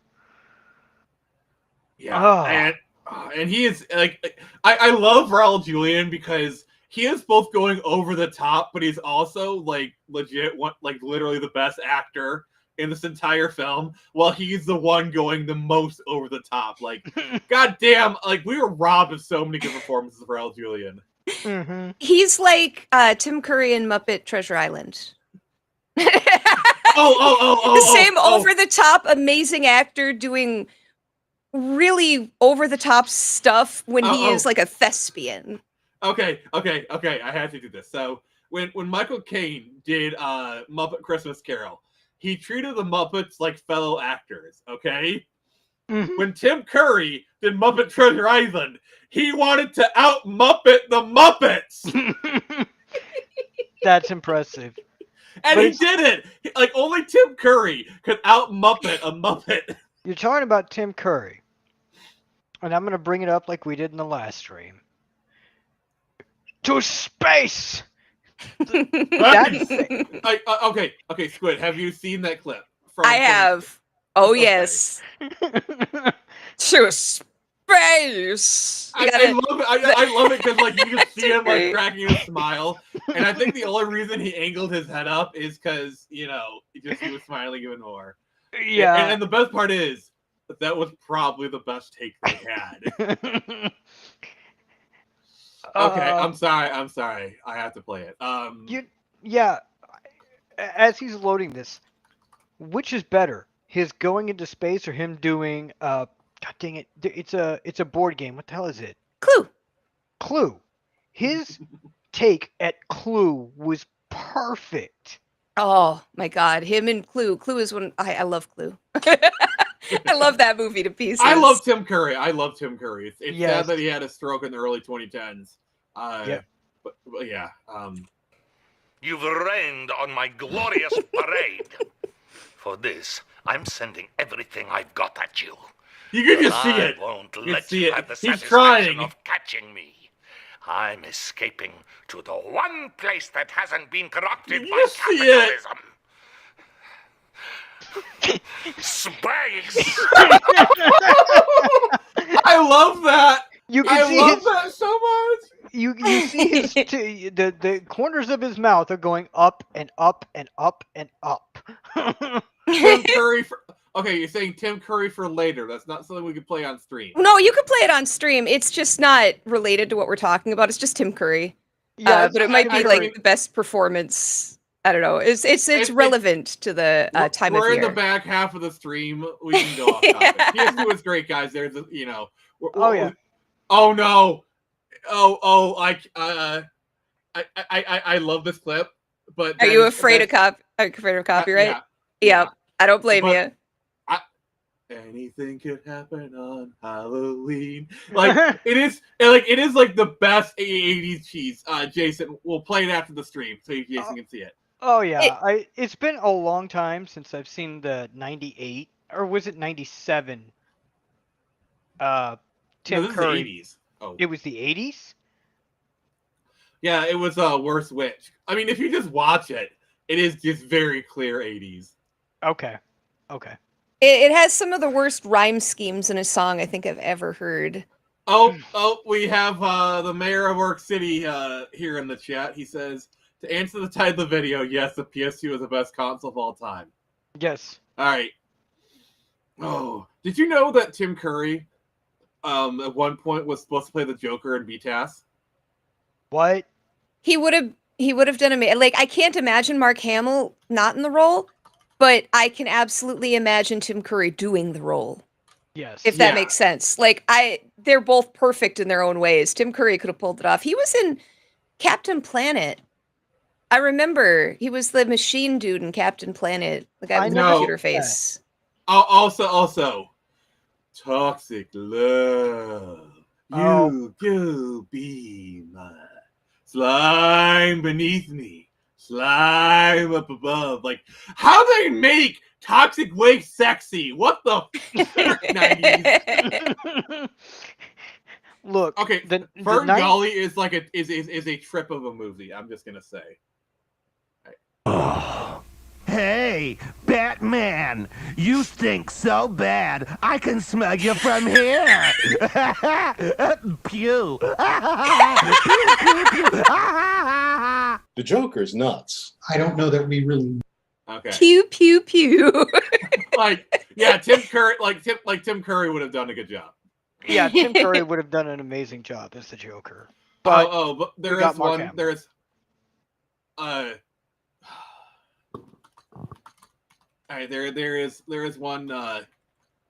there is one Mark Hamill Joker clip. Like, if I have to play, it's like Mark Hamill's like, okay, fine, this is like the one time you guys can do this.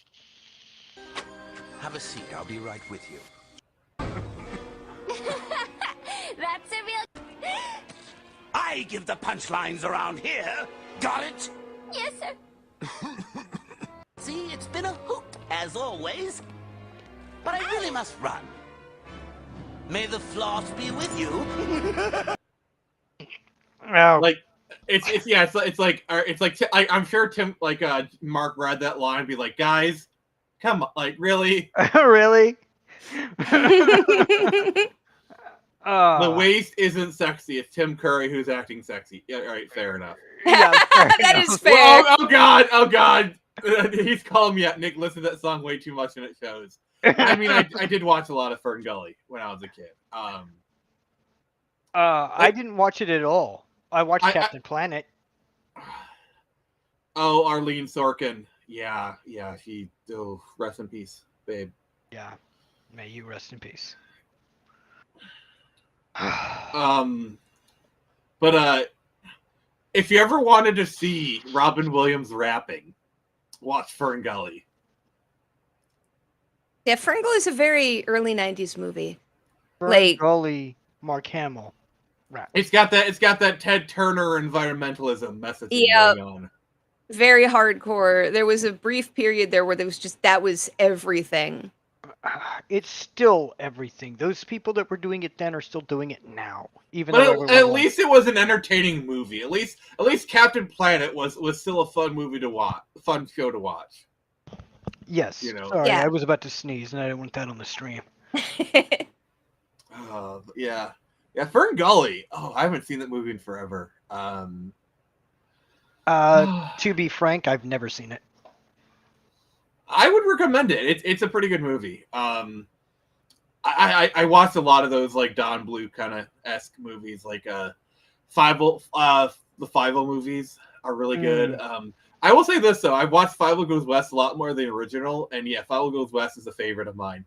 It's actually what's the guy? Mr. Smith Goes to Washington. It's a Wonderful Life. What's his name? Jimmy. It's actually, Mr. Smith. Jimmy Stewart. It's actually one of Jimmy Stewart's last roles. Mr. Smith Goes to Washington is actually a remake, believe it or not.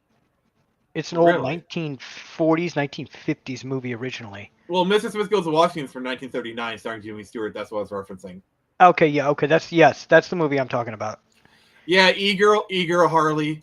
In the 2010s, they were really trying to. They had like this biker style Harley. You know, it's kind of inspired by like the Arkham games, because Arkham City gave her like a biker girl kind of look, and that kind of blended in comics.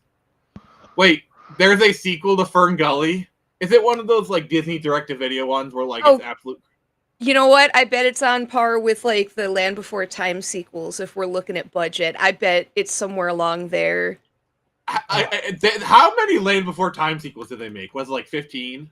Dude, it was 55,205,000,005. It was over 10. They've got as many as the Puppet Master movies. Somewhere along there.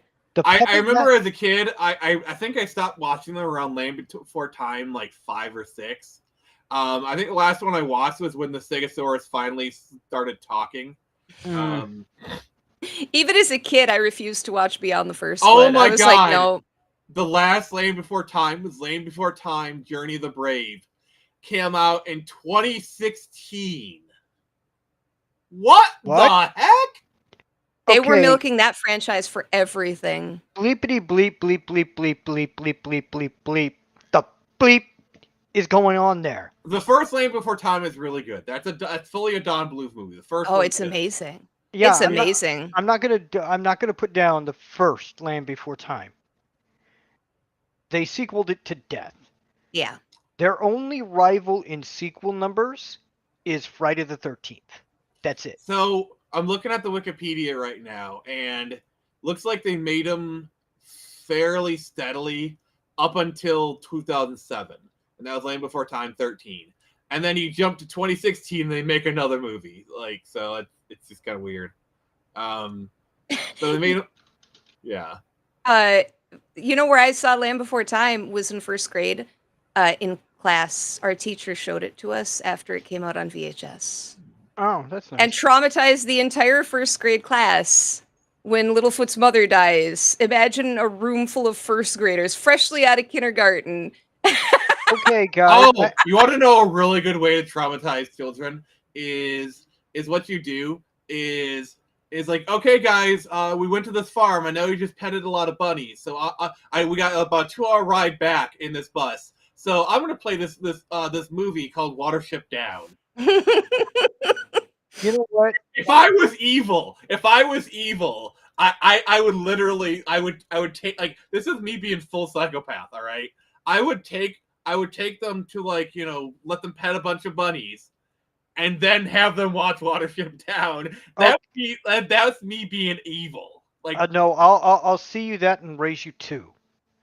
I would take them to a puppy farm, and then I'd make them watch Old Yeller. That's worse. Eli's like, brah. Brah. Brah.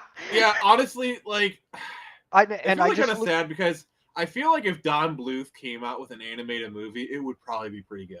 Yeah. Like, a Dragon's Lair movie by Don Bluth would probably be pretty cool. Yeah, and I just looked it up, guys. I was wrong. The Land Before Time has more sequels than Friday the 13th.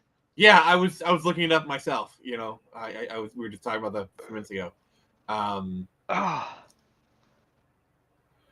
Whoa, that's just weird. I would love to have Don Bluth do another movie. I can't imagine what it's got to be like for Don Bluth. It's like it's like you left Disney because you wanted to make your own movies. You started your own studio. You were actually beating Disney at their own game. Like, you were making movies that were kicking Disney's. Like, I think the animation renaissance is because of Don Bluth. Because Don Bluth was doing, like, Secret of NIMH and, like, all those movies in the 80s and actually gave Disney competition. I think that's why we got the animation renaissance in the 90s. Mm-hmm.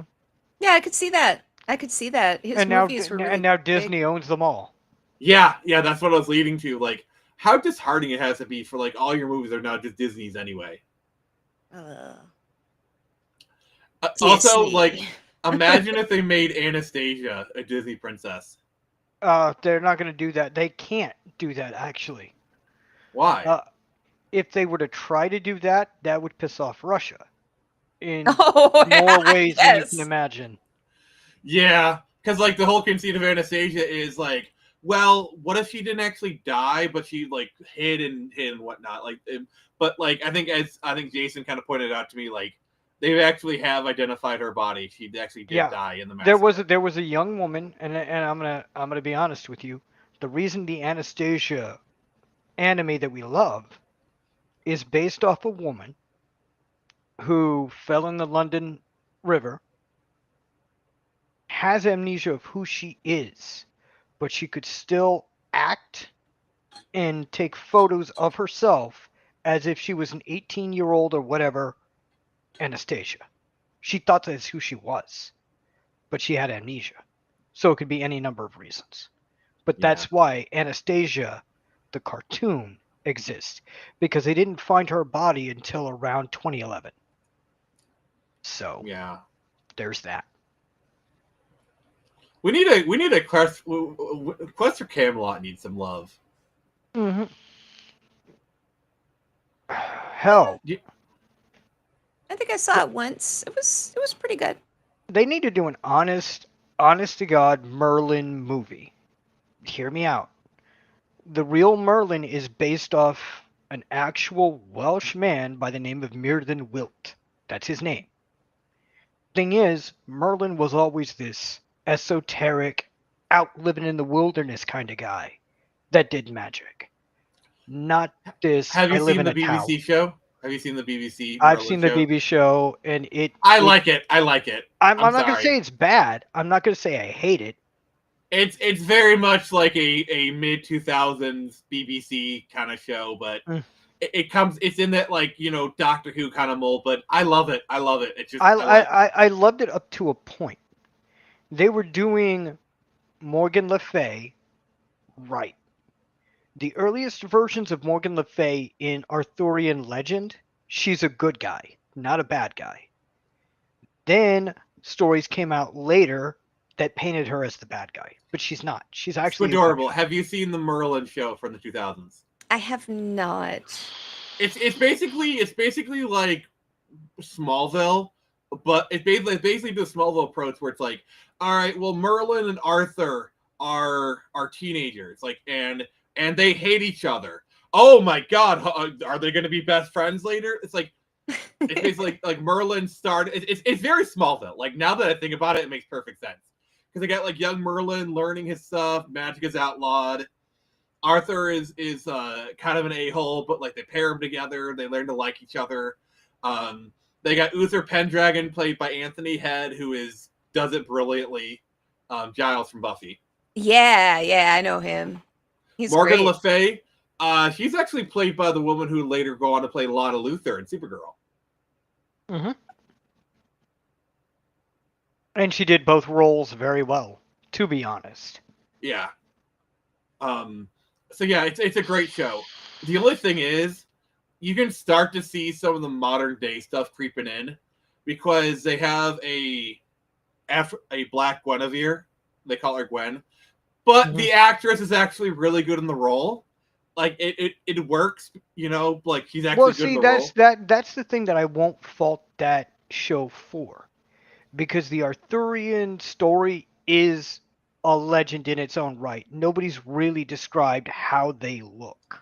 Yeah, I mean, honestly, a lot of those myths and legends, they're meant to be played with. Like, that's why I'm not really offended by, like, the Robin Hood myth is such a hodgepodge of like stories. Like even like the quintessential Robin Hood tale is literally just a collection of all the Robin Hood myths from like the 100 years prior. Well, so here's. like I'll let you finish. Go ahead. Arthurian legend is literally the same thing. It's like a hodgepodge of like different stories here or there. You know, like there's an episode of Merlin where they do the questing beast. Mhm. You know, kind of thing. As for Robin, I'll let you get this. Philosophically, if the person has taken the role of a deceased, unknowingly being a fake and accepted by the loved ones as the original, even acts the same, why wouldn't she count philosophically? Philosophically, yeah. Yeah, she counts philosophically. And that's how I look at it. Does it count philosophically? We're going to get to the one that I hate here in a minute. But we're talking Robin Hood here. Robin Hood's first mention in a poem, and it's about a monk, a priest trying to save somebody representing sloth, which is laziness. And this man goes, yes, I may not be able to sing any of the hymns, but I can sing all the Robin Hood, bar songs. Robin Hood, Little John, run through the forest. Exactly. But from that era, that's the only reference we know. And this is around the 1200s AD. So from 1100 onward, there was only songs about Robin Hood that nobody knows what they were about. And I think it's like around the 1500s that somebody actually collected into a book, and that's kind of the closest we have to like where everything is based off from there. Yeah, everything is based off that 1400s. But even like some stuff, like I think there's even some elements that were added later that became part of like the Robin Hood lore. Yeah, it's the same with King Arthur. And the thing that I hate the most, we're going to touch it. We don't have to make this discussion about it.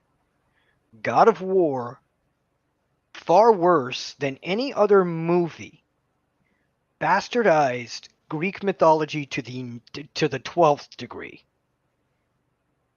Your character that you play is actually named after a good Greek deity. That name exists in Greek mythology. It's just not a god of war. Which is weird. But it is what it is. Have you seen the Robin Hood movie with Taron Egerton in it and Jamie Foxx? That's the one where like people didn't like it. I kind of like it. Like the anachronisms are part of the plot, you know, our kind of thing. Like oh look, they're using bows, but it's shot like it's like Iraq from 2008 or whatever. Like yeah, that's the point, you know. Yeah. The closest Robin Hood I've seen to period is the 2010 Robin Hood movie. Everything else is campy. I get what you're saying Unlike about other Robin Hoods, I can speak with an English accent. I get what you're saying about the anachronistic thing. That sounds kind of like Hansel and Gretel Witch Hunters, I think it's called. I've never seen that movie. Yeah. With Jeremy Renner. I seen actually like it. I agree. It's I like weird and cool. Like he has diabetes from being tortured in the witch house and eating all of the stuff as a kid. And that's like a plot point. Yeah, that's a plot point. And he's having to inject these things into his veins to stay alive. It's really silly in a way, but it works really well. Yeah. Kind of reminds me of like the Marie Antoinette movie by Sofia Coppola, which has some like they even put like purple Converse in like 15th century France or whatever. Like there's a shot, you know. You want to see an anachronistic movie? The Leonardo DiCaprio Romeo and Juliet movie. I love that movie. That's modern day though. That's well, no. Here's the thing. It's really weird having modern day people just talk Shakespeare. That's why I love it. Yeah, but here's the thing. If you look at the guns they're using, pause the movie, zoom in. Carved in their guns is the actual name of the sword they should be wielding. No, it's beautiful. It's beautiful. Like that was the first Blu-ray I ever bought was Romeo and Juliet, because that movie is brilliant in really weird and wonderful ways, because it shouldn't work. And I'm sure for some people it doesn't work. But when it hits, it's like, whoa, this is I think one of the things that makes it work is the actors are just they get it. Like obviously Leonardo DiCaprio, like John Leguizamo, like give some credit to that guy. He nails his role. Oh, yeah, he yeah. nails his role. That's the movie that made me just absolutely. I love him in any movie he acts in. Because He is low key one of the best parts about John Wick. I'm sorry. Any scene that he is in, I love that scene. Oh, you got a crack in your windshield. Like, I love him as Aurelio in John Wick. Yep. Trust the fungus. Dude, I have to beat Resident Evil to death for the fungus thing. Give me a moment. Okay, we're done. Okay. No, it's just I'm trying to purge Resident Evil 7 and 8 from my brain. Oh gosh. Yeah, like John Leguizamo sometimes says like some really stupid things. Like when the Mario movie came out, he like chastised like, "Wait, why isn't there any Hispanic actors in it?" You know, he's an Italian plumber. You're an Italian plumber. Oh God. That is probably his best role as Violator. Like he went so method for that role, and like you've been violated, girly ma. You know, like just oh gosh, he is so good. I love. He's just like yeah. No, he's a good actor. He's I mean, he's a good actor. I'm never going to take that from him. Yeah, even if he can be insufferable sometimes, he's a good actor. I love him. A lot of the actors are insufferable because they were the way they were forced to think for decades, and they can't leave it now because that's their persona. Also, the fact that like Hollywood clearly has talking points they're supposed to hit in certain interviews, and you can tell like, and that's one of the things like you can tell how society's kind of shifting a little bit because like, do you see that clip with Keira Knightley recently when they asked her about like her involvement with the Harry Potter audiobooks? Yeah. Yeah, I've seen it. And she's like, it doesn't matter. To each their own. Italians aren't Hispanic from a Hispanic. Yes, you're talking to a Hispanic. Mario doesn't need to be Hispanic because he's not Hispanic. He's Italian. Mario is an Italian plumber made by Japanese people. I think we're good. Yeah, exactly. Look. You could take. I'm going to mention a horrible actor, but he did the role well. Have you seen The Usual Suspects? You're going to talk about Kevin Spacey. Kevin Spacey played the role of somebody with cerebral palsy correctly. He moved like we do. He has the disability. He was portraying the disability I have. The way I walk is one of my legs is off kilter. Every time I walk, there's just something wrong with the way I move. That's the way he acted because he studied the way people with that disability move. As horrible as the actors can be, it's their roles that I judge. Yeah, then I separate the art from the artist kind of thing. Hollywood has a terrible time depicting people with disabilities, both physical and mental. Like as a person who has autism, oh, let me tell you, there are very few like good depictions of autism in movies. Like probably the movie that I would recommend, there's this movie called Adam. It's about a guy who has Asperger's, like, which is what I have. It's high functioning autism now, but that's beside the point. It's actually a really good depiction of somebody with like that type of autism. The problem with like autism depictions is it's either they're a genius savant with really bad social skills, or they're Sheldon. Like there is no in between, and it is. I don't want to use the word offensive because I feel like that word's played out. Thank you, Happy Dino. Yeah, there are so few good depictions. Like it's like, oh, I'm not. I have autism. I can't meet your eyes. I say the wrong thing all the time. Or it's like that's not the case. With cerebral palsy, there's actually one actor who has the disability that played the role. Oh, cool. Breaking Bad. His son with cerebral palsy, he actually has it. That actor actually has the D. Oh, that's cool. Or at least that's what I was told. Whether he really does or not. Yeah. Like, honestly, if you're autistic, you gotta hate Sheldon because he has ruined, like, basically, oh, you're autistic, you're like Sheldon.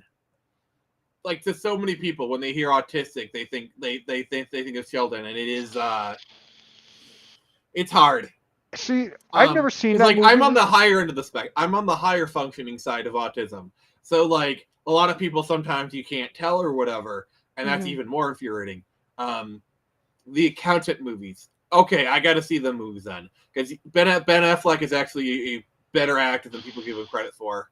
He is. I love Ben Affleck. Yeah, I was about to say, everybody was hating on Ben Affleck as Batman, but I was like, you guys are insane. He is Batman. That's the way Batman should be. He's playing Dark Knight Returns / Arkham style Batman, and for that, he did it well. Yes. The whole Snyder debate is a black hole that I don't want to get into. No, right now. I'm not bringing this up for the Snyder void. It's just I disagree with people hating him because of the way he played the role. He did the role correctly. Yeah, Big Bang Theory is a scourge upon all of our God, houses. Big Bang. I will say this though: the actress for Bernadette did a really good Harley. Like, I hate the Batman and Harley Quinn movie. It is gross, disgusting. But the actress Michelle Rauch actually did a really, like, she is like the closest to the original Harley Quinn, but she's still kind of making her, like, because the thing that a lot of, like, people who try to do an Arlene Sorkin is you need to go Brooklyn. Arlene Sorkin is just doing, like, kind of like a high pitched Brooklyn accent kind of thing. Yeah. And I think Michelle Rauch did it very well. Like, she was kind of doing it was very much kind of like inspired by Arlene Sorkin, but it's still really good. Yeah, well, that's the thing about accents. There are variations of them all. Take Southern accents. There's one for every state, but you go to a state like Texas, the Texan accent that I use is not the same in Dallas, Texas. Don't tell Hollywood that. To Hollywood, there's like, I think, son, there's only one Southern accent. Yeah. Kind of thing. Oh, dear God. Yeah, Marissa Rauch is a good actress. Also, Marissa Rauch is a lot prettier than Kaylee Cuoco. Just saying. You could tell that they were dressing Bernadette down in that show. You could just tell, because, like, every time that she was wearing, like, some good clothing, like, oh wow. But anyway, sorry, Squid. That's okay. I have so little knowledge of those people. Sorry. That's fine. No, all right. What kind of Texan are you? Me? I'm from Corpus Christi, Texas, so southern coast. That is completely different than somebody in Dallas. Similar style of foods that I like, but a different flavor altogether. Yeah, like, the thing with me is, like, I'm about as northern as you can get. I'm from southeastern Michigan, but, like, my family is from southeastern Kentucky, like deep cold country, like Appalachia stuff. Oh. So even though I'm northern, I have very strong southern roots, but it's Appalachian, kind of thing. Like, that's a like completely if you ever meet my grandmother, she's still got a southern accent. Well, see, that's the thing. There was YouTube channels covering it. There are southern accents all across the board. Each state has their own, and each state in different regions, it sounds completely different. Yeah. Mm-hmm. Like, for me, I probably have, like, some sort of Midwestern accent. Mm-hmm. Squid, do you feel comfortable saying, like, what area you're from? If I'm Midwest. Okay. I'll just say Midwest in general. Yeah, no, that's fine. That's fine. I got no problem. Yeah, and I can hear the Midwest accent. Yeah, I've got a pretty strong accent. Well, see, I don't mind saying where I'm from because I don't live there anymore. You can go to Corpus Christi, Texas. You're not going to find me. I don't live there anymore. Hey, Nemo. Nemo's, like, second best compared to PS3. Yeah. Yes. Yes. But it sold more than PS3. Ha-ha. That gives it the extra point. The other thing is, Michigan has its own word. Like, you know how Canadians, like, you say the eh? With Michigan, it's ope. And I what's weird is I'll sometimes catch myself saying "ope" or whatever. So like, yeah, like "ope" is very much kind of like a Michigan kind of like that kind of word. So like that's how you can tell like, oh, you're from that part of the Midwest. I'll go ahead and say it. The term "y'all" is a thing. We use it. Yeah. That's why I don't like when I say "we" or something like that. It almost sounds like I'm forcing myself to say it, because y'all are good people to hang around with. I once heard the most American accent is the accent without like everyone has an accent. Yep. Like there's no such thing as no accent. I think the closest thing is because Hollywood, like Hollywood kind of uses a Midwest accent as the base, so that's probably why people from the Midwest they sound normal. Mm-hmm. You know, because if you watch television, they're all kind of using like Midwest accents mostly. Well, yeah, that's what they use as the baseline, and that's why even people like me who grew up using a Texan accent my entire life, I now speak in that Hollywood accent. Yeah. Because it's what everyone expects an American to sound like. Mm-hmm. No PlayStation has ever come close to the PS3 in terms of gaming. Yeah, Nemo. We will be doing the PS3 with in a later episode, so trust me, we're talking about that. We'll cover it. We'll be there. The word on my side of Pennsylvania, on his side of Pennsylvania, is yins. Yins. I like that. I actually like that. Imagine how many franchising games depended on, and by extension, the PS2. Yeah, most definitely, Nemo. Most definitely. But yeah, I find accents fascinating. Like, you know that like if you watch old Hollywood movies, they kind of talk funny, and then you realize it's the North Atlantic accent, which if you go into the history of it, is a totally made up accent because rich people wanted to sound distinct or whatever, because they wanted to sound posh. Yeah, but they wanted like an accent of their own, so they kind of made up their own accent. They made their own Hollywood. Yeah, that's why if you look at movies from like the 30s, 40s, and 50s, they're using that. It was a made-up accent that became the real accent over time, which is weird. Yeah, Squid, have you heard of the North Atlantic accent? Oh, yeah. It's fascinating. It really is. Yeah, so like that's why like the older movies, they kind of sound a little bit weird. But yeah, I always find things like that kind of fascinating. Well, I mean, like, they've got a. I'm actually started listening to the Shadow radio show, the movie The Shadow. Mm-hmm. Oh. It was a 1930s radio show first. There's a company that owns it now that moved it forward to the 2030s or the 2100s. But The Shadow started in the 1930s. That's why the movie is in the 1930s, because that's the era the movie was made in. But if you listen to the radio... Can I just say the movie is an underrated gem? Oh, it is. It is. My favorite line from the whole movie is, he hypnotized the whole city! Yeah. Here's the thing. That accent was what was put forward as the American accent for from the 1930s to roughly the 1970s. That's when the Hollywood accent started taking over. Mm-hmm. Which. So, Squid, let me ask you, what kind of accent did they speak under the sea? Nick, I want to punt you into orbit right now. She's a squid. She lives underwater. I'm asking her what they speak under what kind of accent they have underwater. Bloop, bloop, bloop. Everything just sounds like that. Yeah. Nice. Sounds about right. Nice, yeah, nice. Yeah. Sorry, I kind of put you on the spot there. Don't worry about it. But yeah. you were saying, Jason? Oh, no, yeah, but about PS2, like, is there anything we haven't covered? I'm not sure. Yeah, not sure. We jumped all over the board. I was trying to think of like, oh, sorry. Hi, Dino. Bye, Dino. Bye. Sorry. We haven't really covered any accessories or anything, but there really weren't that many of note, were there? I mean, the big one is the iToy, which set the stage for the Kinect.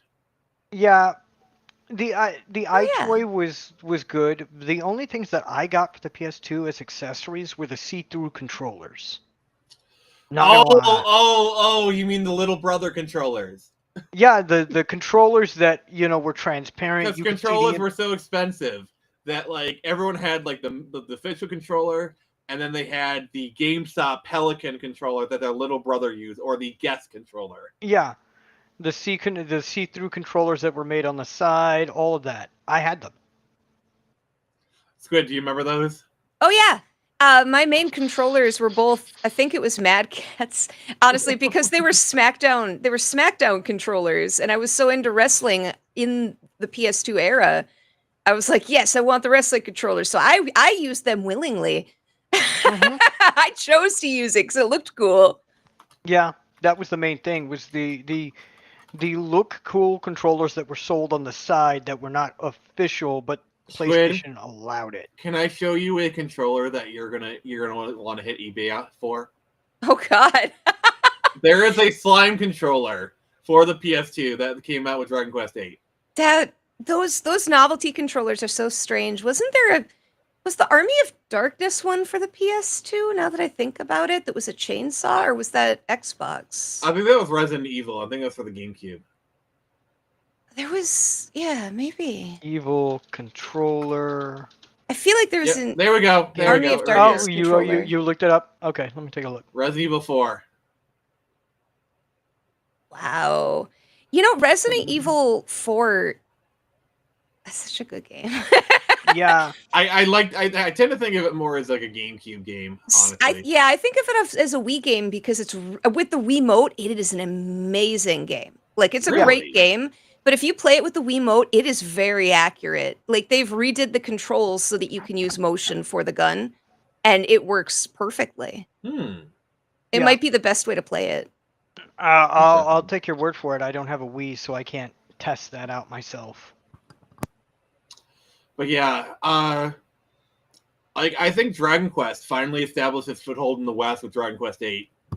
Because the thing is, well, for the longest time it was Dragon Warrior because of the copyright stuff here in America. Dragon Quest VIII was the first time it was under the Dragon Quest moniker, and I feel like Dragon Quest VIII was when it first that was when the series finally hit the mainstream. I'll buy that. I never got into the game itself, but like I said, a lot of my friends around me played it. But I was like, eh.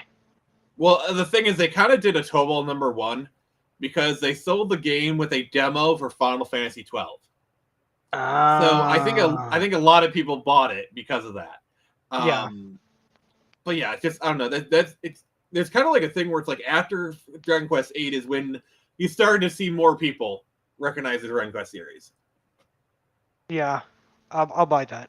I'll buy that. Squid, have you played the Dragon Quest games? I have only played 11, I think it is. The one on the Switch. Mm-hmm. And then I was really interested in playing more, and then they started censoring stuff, so I refused to buy them beyond that. I was going to recommend the remakes they've done because I played Dragon Quest 3, and it is beautiful. It is a beautiful remake. It looks great, but the bunny girls have like shorts on under their suits, so you can't see their bums, and I don't know. I've just kind of on principle avoided That's them. awfully cheeky of them. Yeah, look, I'm just gonna say it. The uber conservative censors in Australia can stick it. Every other conservative is like, "What the f are you guys doing?" Yeah, Germany. I think Germany. I think only allowed Wolfenstein 3D, a game from 1992, to be officially released in their country. I think within the last 10 years. Yeah. Yeah, I'm censorship on games is one of those few things where I'm like, I have bought games just because they contain lewd content on the Switch as a principle. Mm-hmm. I've never played them. I'm so anti-censorship. I'm like, no. Can I just say this?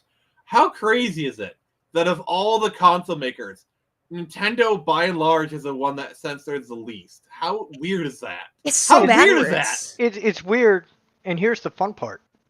Did you know in 2007, 2006, they released a Playboy video game? Yeah, for the PS2. Mm-hmm. It was essentially Yeah. The Sims. It was essentially The Sims, from what I remember. Well, it was this, you were playing as Hugh Hefner, the founder of Playboy, and you had to found the company and make it work. That was the whole purpose of the game. I love the Pamela Australian Anderson- censors for South Park games. Didn't Pamela Anderson have a game on the PS2? There were some horny games on the PS2. Pardon my language. I believe so. I mean, Squid, have you heard of Mr. Mosquito?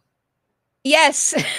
I've heard about it, but I don't know what the hell it is. I've heard the name, Mr. Mosquito. That's it. That's all I will admit. It is a game that you will get bonked and sent to horny jail. Okay. Yeah, I feel like the anime games really didn't take off to like the PS3 generation, but we did get some of them in the PS2. I mean, just play any Metal Gear Solid game. Those games are pretty horny. Okay, Nick. Nick, I'm about to regret my decision. What are you gonna do? I'm gonna watch a video about this game. About Mr. what? Mr. Oh Mosquito. no! What have I done? Yeah, like Lollipop Chainsaw wasn't until PS3 era.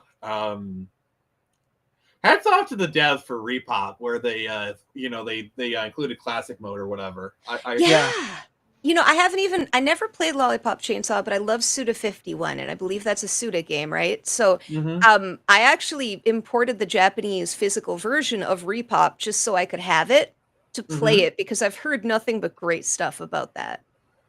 Yeah, I think they realized a large part of the appeal is the sex appeal, kind of thing.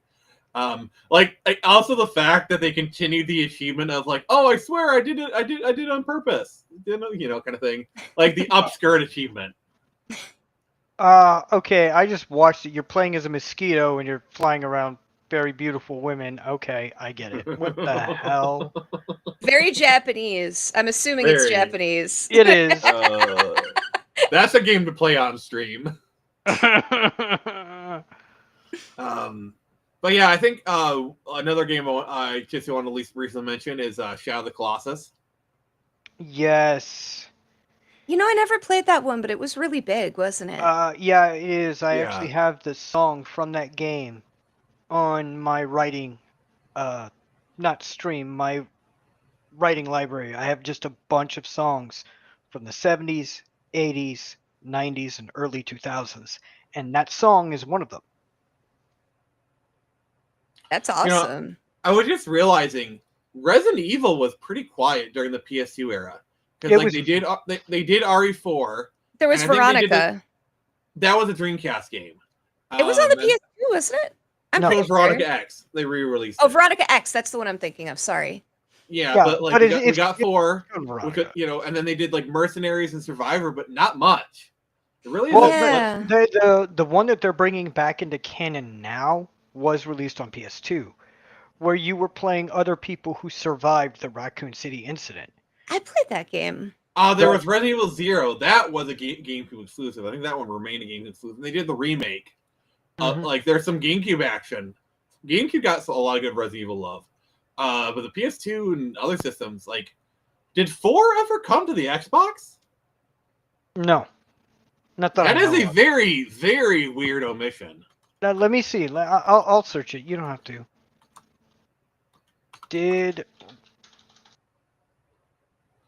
It never came to the original Xbox. Holy crap. Wow. Wow.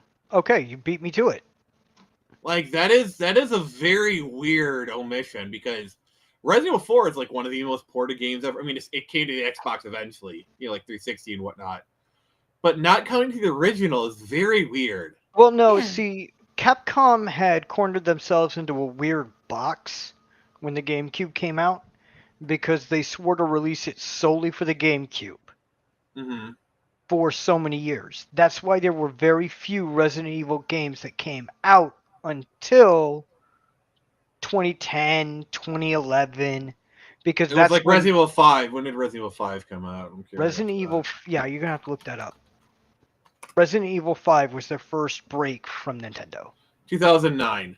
Okay, that's when their license with Nintendo only expired. I mean, they released Resident Evil 4 on the PS2, and like, there's a bunch of. The agreement was we will release it first on your system and then release it elsewhere. Kind of a thing. Yeah, that whole like Capcom 5 thing was a very weird time in gaming. I think another reason why is the Xbox has never really been a thing in Japan. And they've always, like, any Japanese games they get, they have to literally go to Japan, pay them a bunch of money to port the system. So I think, So I think that might be a reason why it never came to the yeah. And I kind of respect Japan for that because I don't want to be, have a shock collar around my neck thanks to Bill Gates. But that's just me. Well, the only way to get a shock collar around your neck is if you work for a Son Piker. I went there. You know what? The guy deserves the beating he's getting. It's insane that it's taken this long, and it was, I guess it's the don't mess with cats, don't mess with dogs. Yeah. Everybody can agree on what the hell are you doing? Like as soon as that cute and like I just want to hug that dog. I just want to hug that dog, pet it, and be like, it's okay, Kai, it's okay. Yeah, exactly. One of those things that dog is called man's best friend for a reason. They've been side by side with us for centuries. The worst part is, the issue would have been dead by now if he just would have come and be like, hey, yeah, it's a shock collar, fine, I won't do it anymore, move on. Like, admit it, kind of thing. It's all the lying and the bad lying. Yeah, it's so obvious. It's so it's layers. Like, oh, she stubbed her toe. It's like every lie gets debunked within 5 minutes. So he has to come up with a new lie. He tries like, oh guys, wait. What about Palestine and Gaza? Oh wait. Oh, no, we got a peace now. Oh wait, crap. We can't say free Palestine anymore because Palestine, whatever. But that's the thing. That his whole from the fridge to the TV, Kaya will be free. Look, we have not touched space yet, so we're fine, okay? All right, let's send Kaya to the moon. Let's not, okay? I want to live there one day. Fine. She can live on a farm and run around all she wants. Yeah, there we go. That I accept. And there's just going to be this button, this big red button that only she can push. Yeah, whenever exactly. she pushes it, Hassan Piker gets a shock because we put a shot around his neck. There we go. That works. Sorry.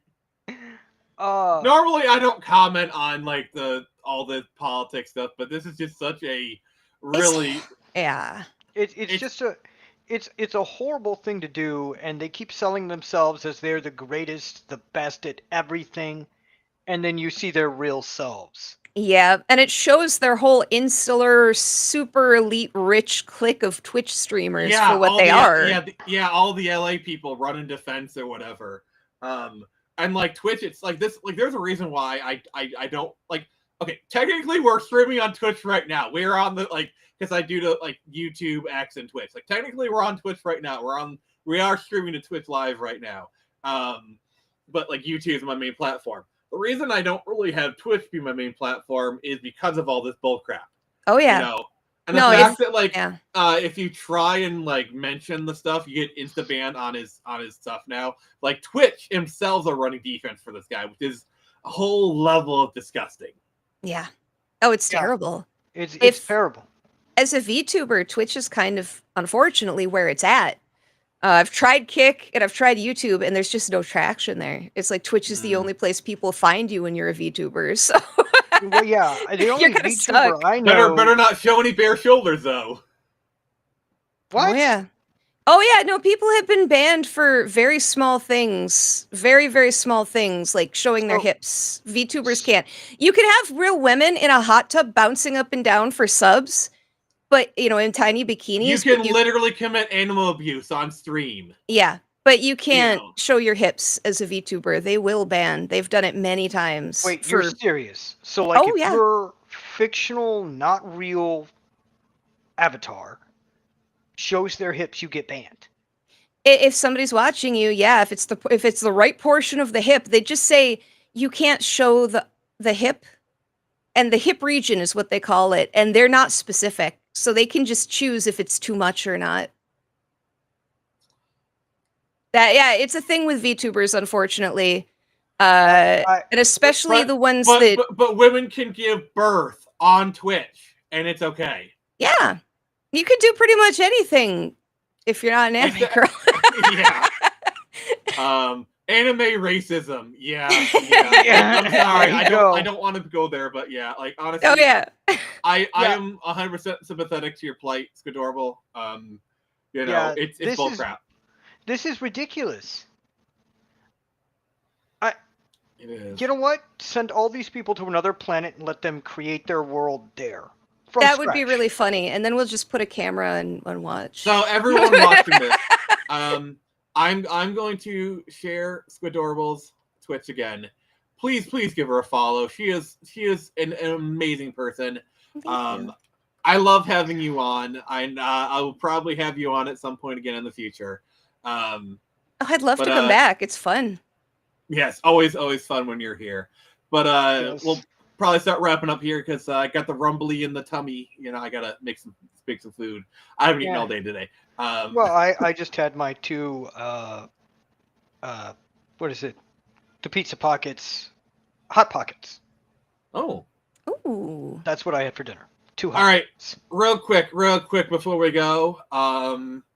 Like if you've enjoyed this, please like the stream if you haven't. What the heck is wrong with you? Also, thank you to everybody. Screecher is funded. Yep. And can I go on a limb and say this comic is Squidorable approved? Yeah, absolutely. I didn't want to put words in your mouth. Screecher's Squidorable approved. Hell yeah. Hang on, I got to do my thing. You know me. I'm scrolling up to it now. I'm gonna put it in the chat again. No, I got you. I can handle it. It's all good, buddy. Okay. So yeah, Squidorable. I think you said you backed it if you haven't already. I mean, yeah. Like here's the thing. I could literally see, like, I can see all the backers. I wouldn't recognize your name because I know you as Squidorable, and obviously not there's no Squidorable as back to project. It's blah blah blah. So like, I wouldn't know your name if you did it. So if you say you did it, I trust you. Oh yeah. But yeah, if you like this, do that, and then yeah. So lots more stuff coming down the pipe. But thank you everyone who got me there. But let's kind of do Jason. Final words and what you got going on? Well, I'm working on my novel. When I get done with it, hopefully it's before I'm 58. Before. But yeah, I'm working on that, and I'm getting my fan fictions back up and running again. But aside from that, not much. Okay. And then Squidorable. What do you got going on? Where can people find you? Oh, well, I'm on Twitch, YouTube, Rumble, and X. I started uploading to Rumble recently just because they don't take your videos down for anything, so it's really nice. What you should do is if you ever do like a Rumble exclusive stream, you should have a custom VTuber model that just shows all the hips. Yeah. No, dude, it's crazy. You have to design your design around what Twitch allows. But anyway. Which allows today, because they changed it a lot. Oh, yeah. No, it's I am currently streaming maybe 4 to 5 times a week, usually around 4 p.m. Central Standard Time, for 2 hours a day because I work a full-time job. But you can find me there.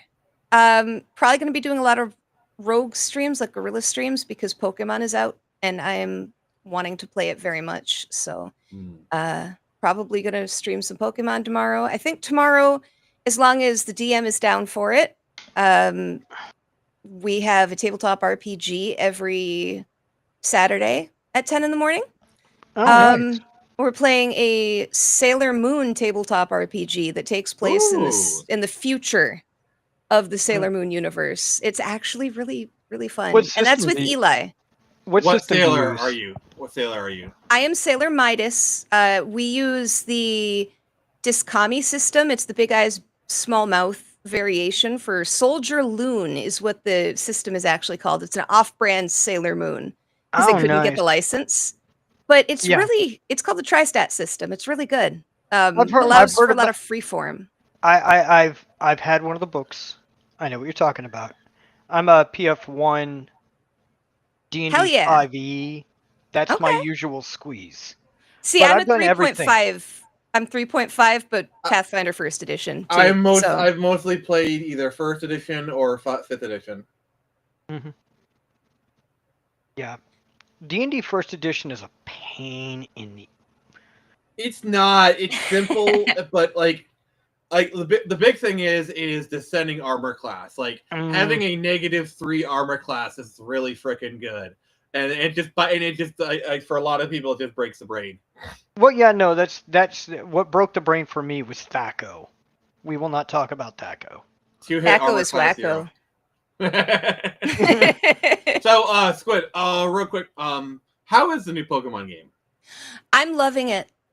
I think it's very, very good. I know that there's a lot of people judging, and I get it. You know, the thing is, we learned with a lot of the data leaks that Pokemon Company doesn't give the devs a lot. I think it was equivalent to $20 million for this game, a budget.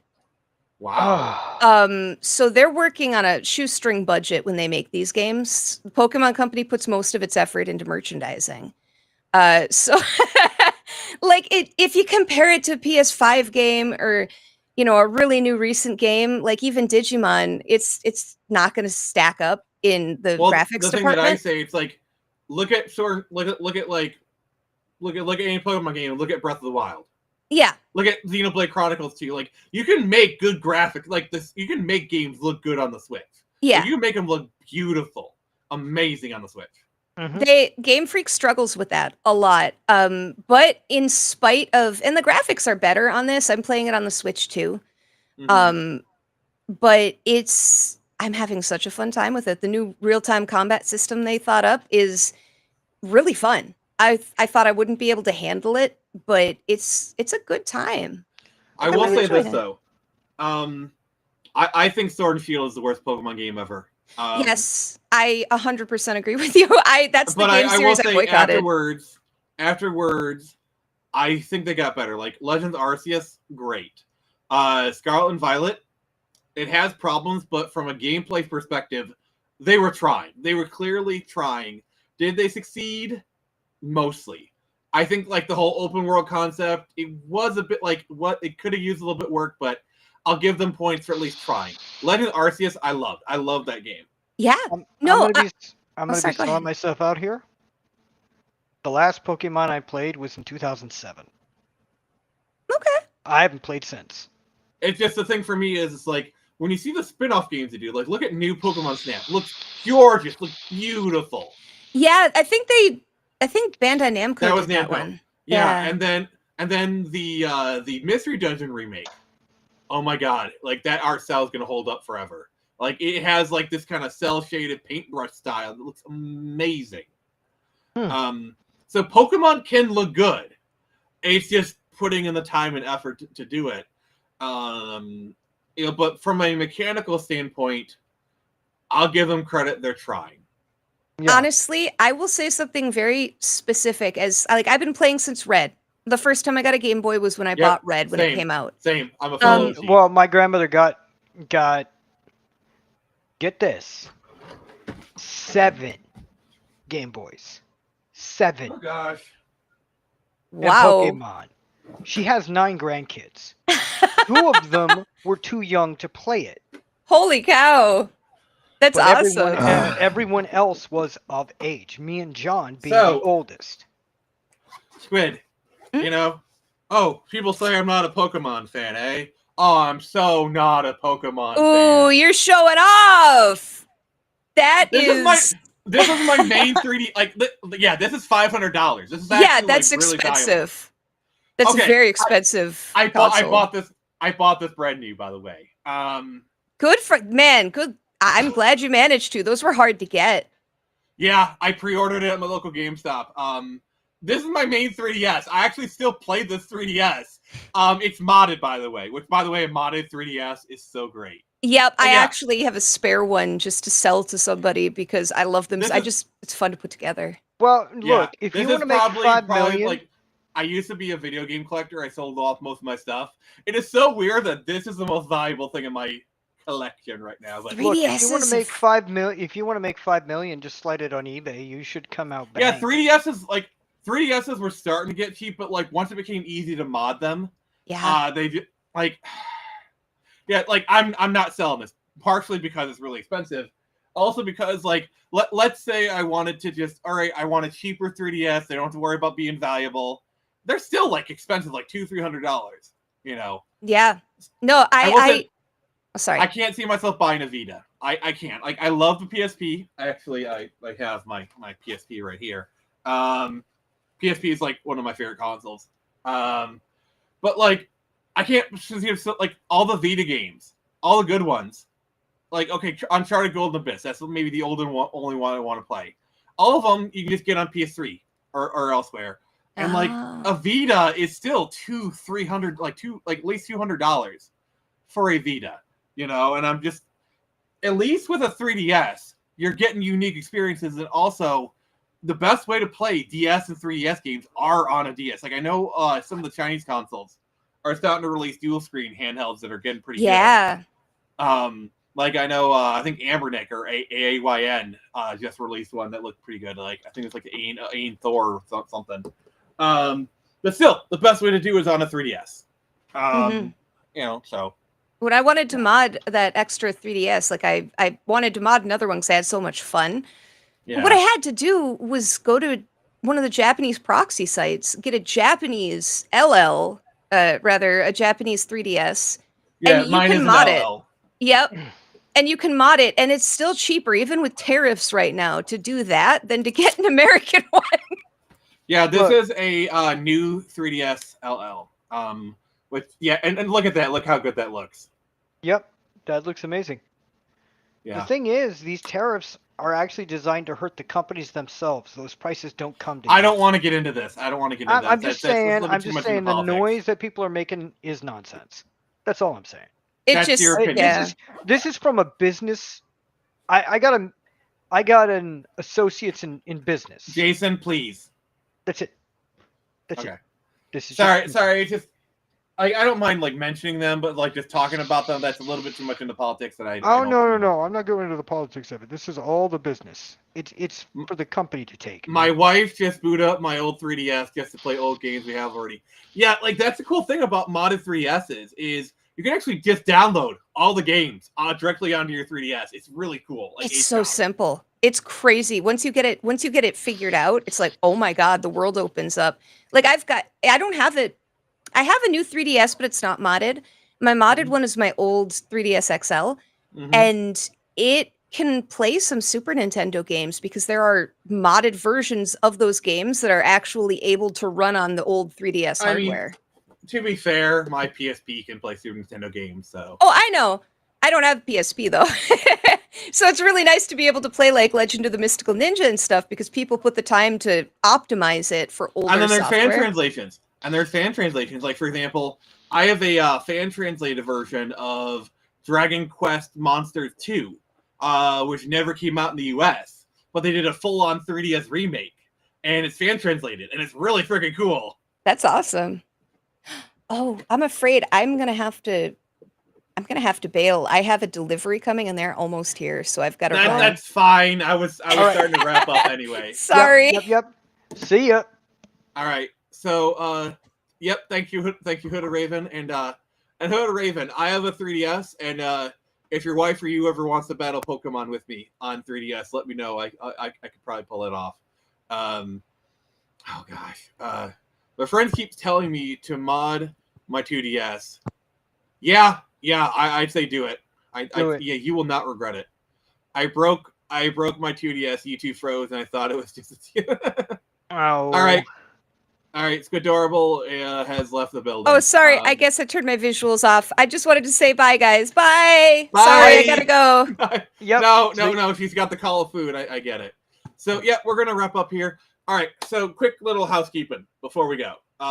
Thank you, Skadorable. So, we're kind of changing some things around here really quick. So, Monday, we're doing the Monday Night Madness with Jason. We're going to do The Crow. That's going to be the last episode of the Monday Night Madness. RJ, basically scheduling conflicts, not going to be able to do the show anymore. So we're going to bring back the Friday Night Frenzy. So it's going to be a minute. So not going to be till the 7th.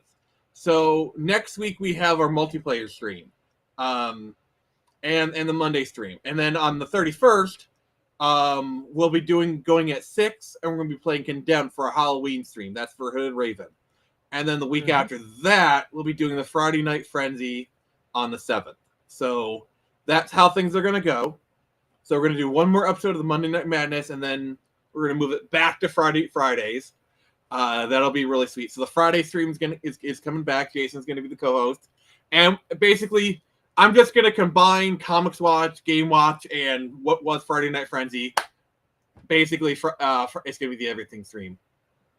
Good housekeeping. It's a little dusty in here. Yeah. Look, we aren't allowed to nuke the dust, okay? Unfortunately, the U.S. government doesn't allow that. It would be nice if they did. Screw the U.S. government. So, tomorrow, we are continuing Batman Arkham Knight. That's going to be awesome. Sunday at 7, we're going to be doing our... we'll be doing Vampire the Masquerade Bloodlines, or at least trying to. The 26th, we are actually going to be doing a watch-along of the George Romero classic, Night of the Living Dead. It's public domain, so we're going to miss the Science 2000 theater that stuff. Oh, well, we're going to have to. So yeah, that's going to be for the 26th, and obviously Monday we're going to be doing The Crow. And then on Tuesday, we'll have Pence here, unfortunately. So thank you everyone for putting up with me. Like the stream if you can, sub if you can, back Screecher, and this has been Nick for the Phoenix Press. Remember, I can look through the door. You don't have to walk through it.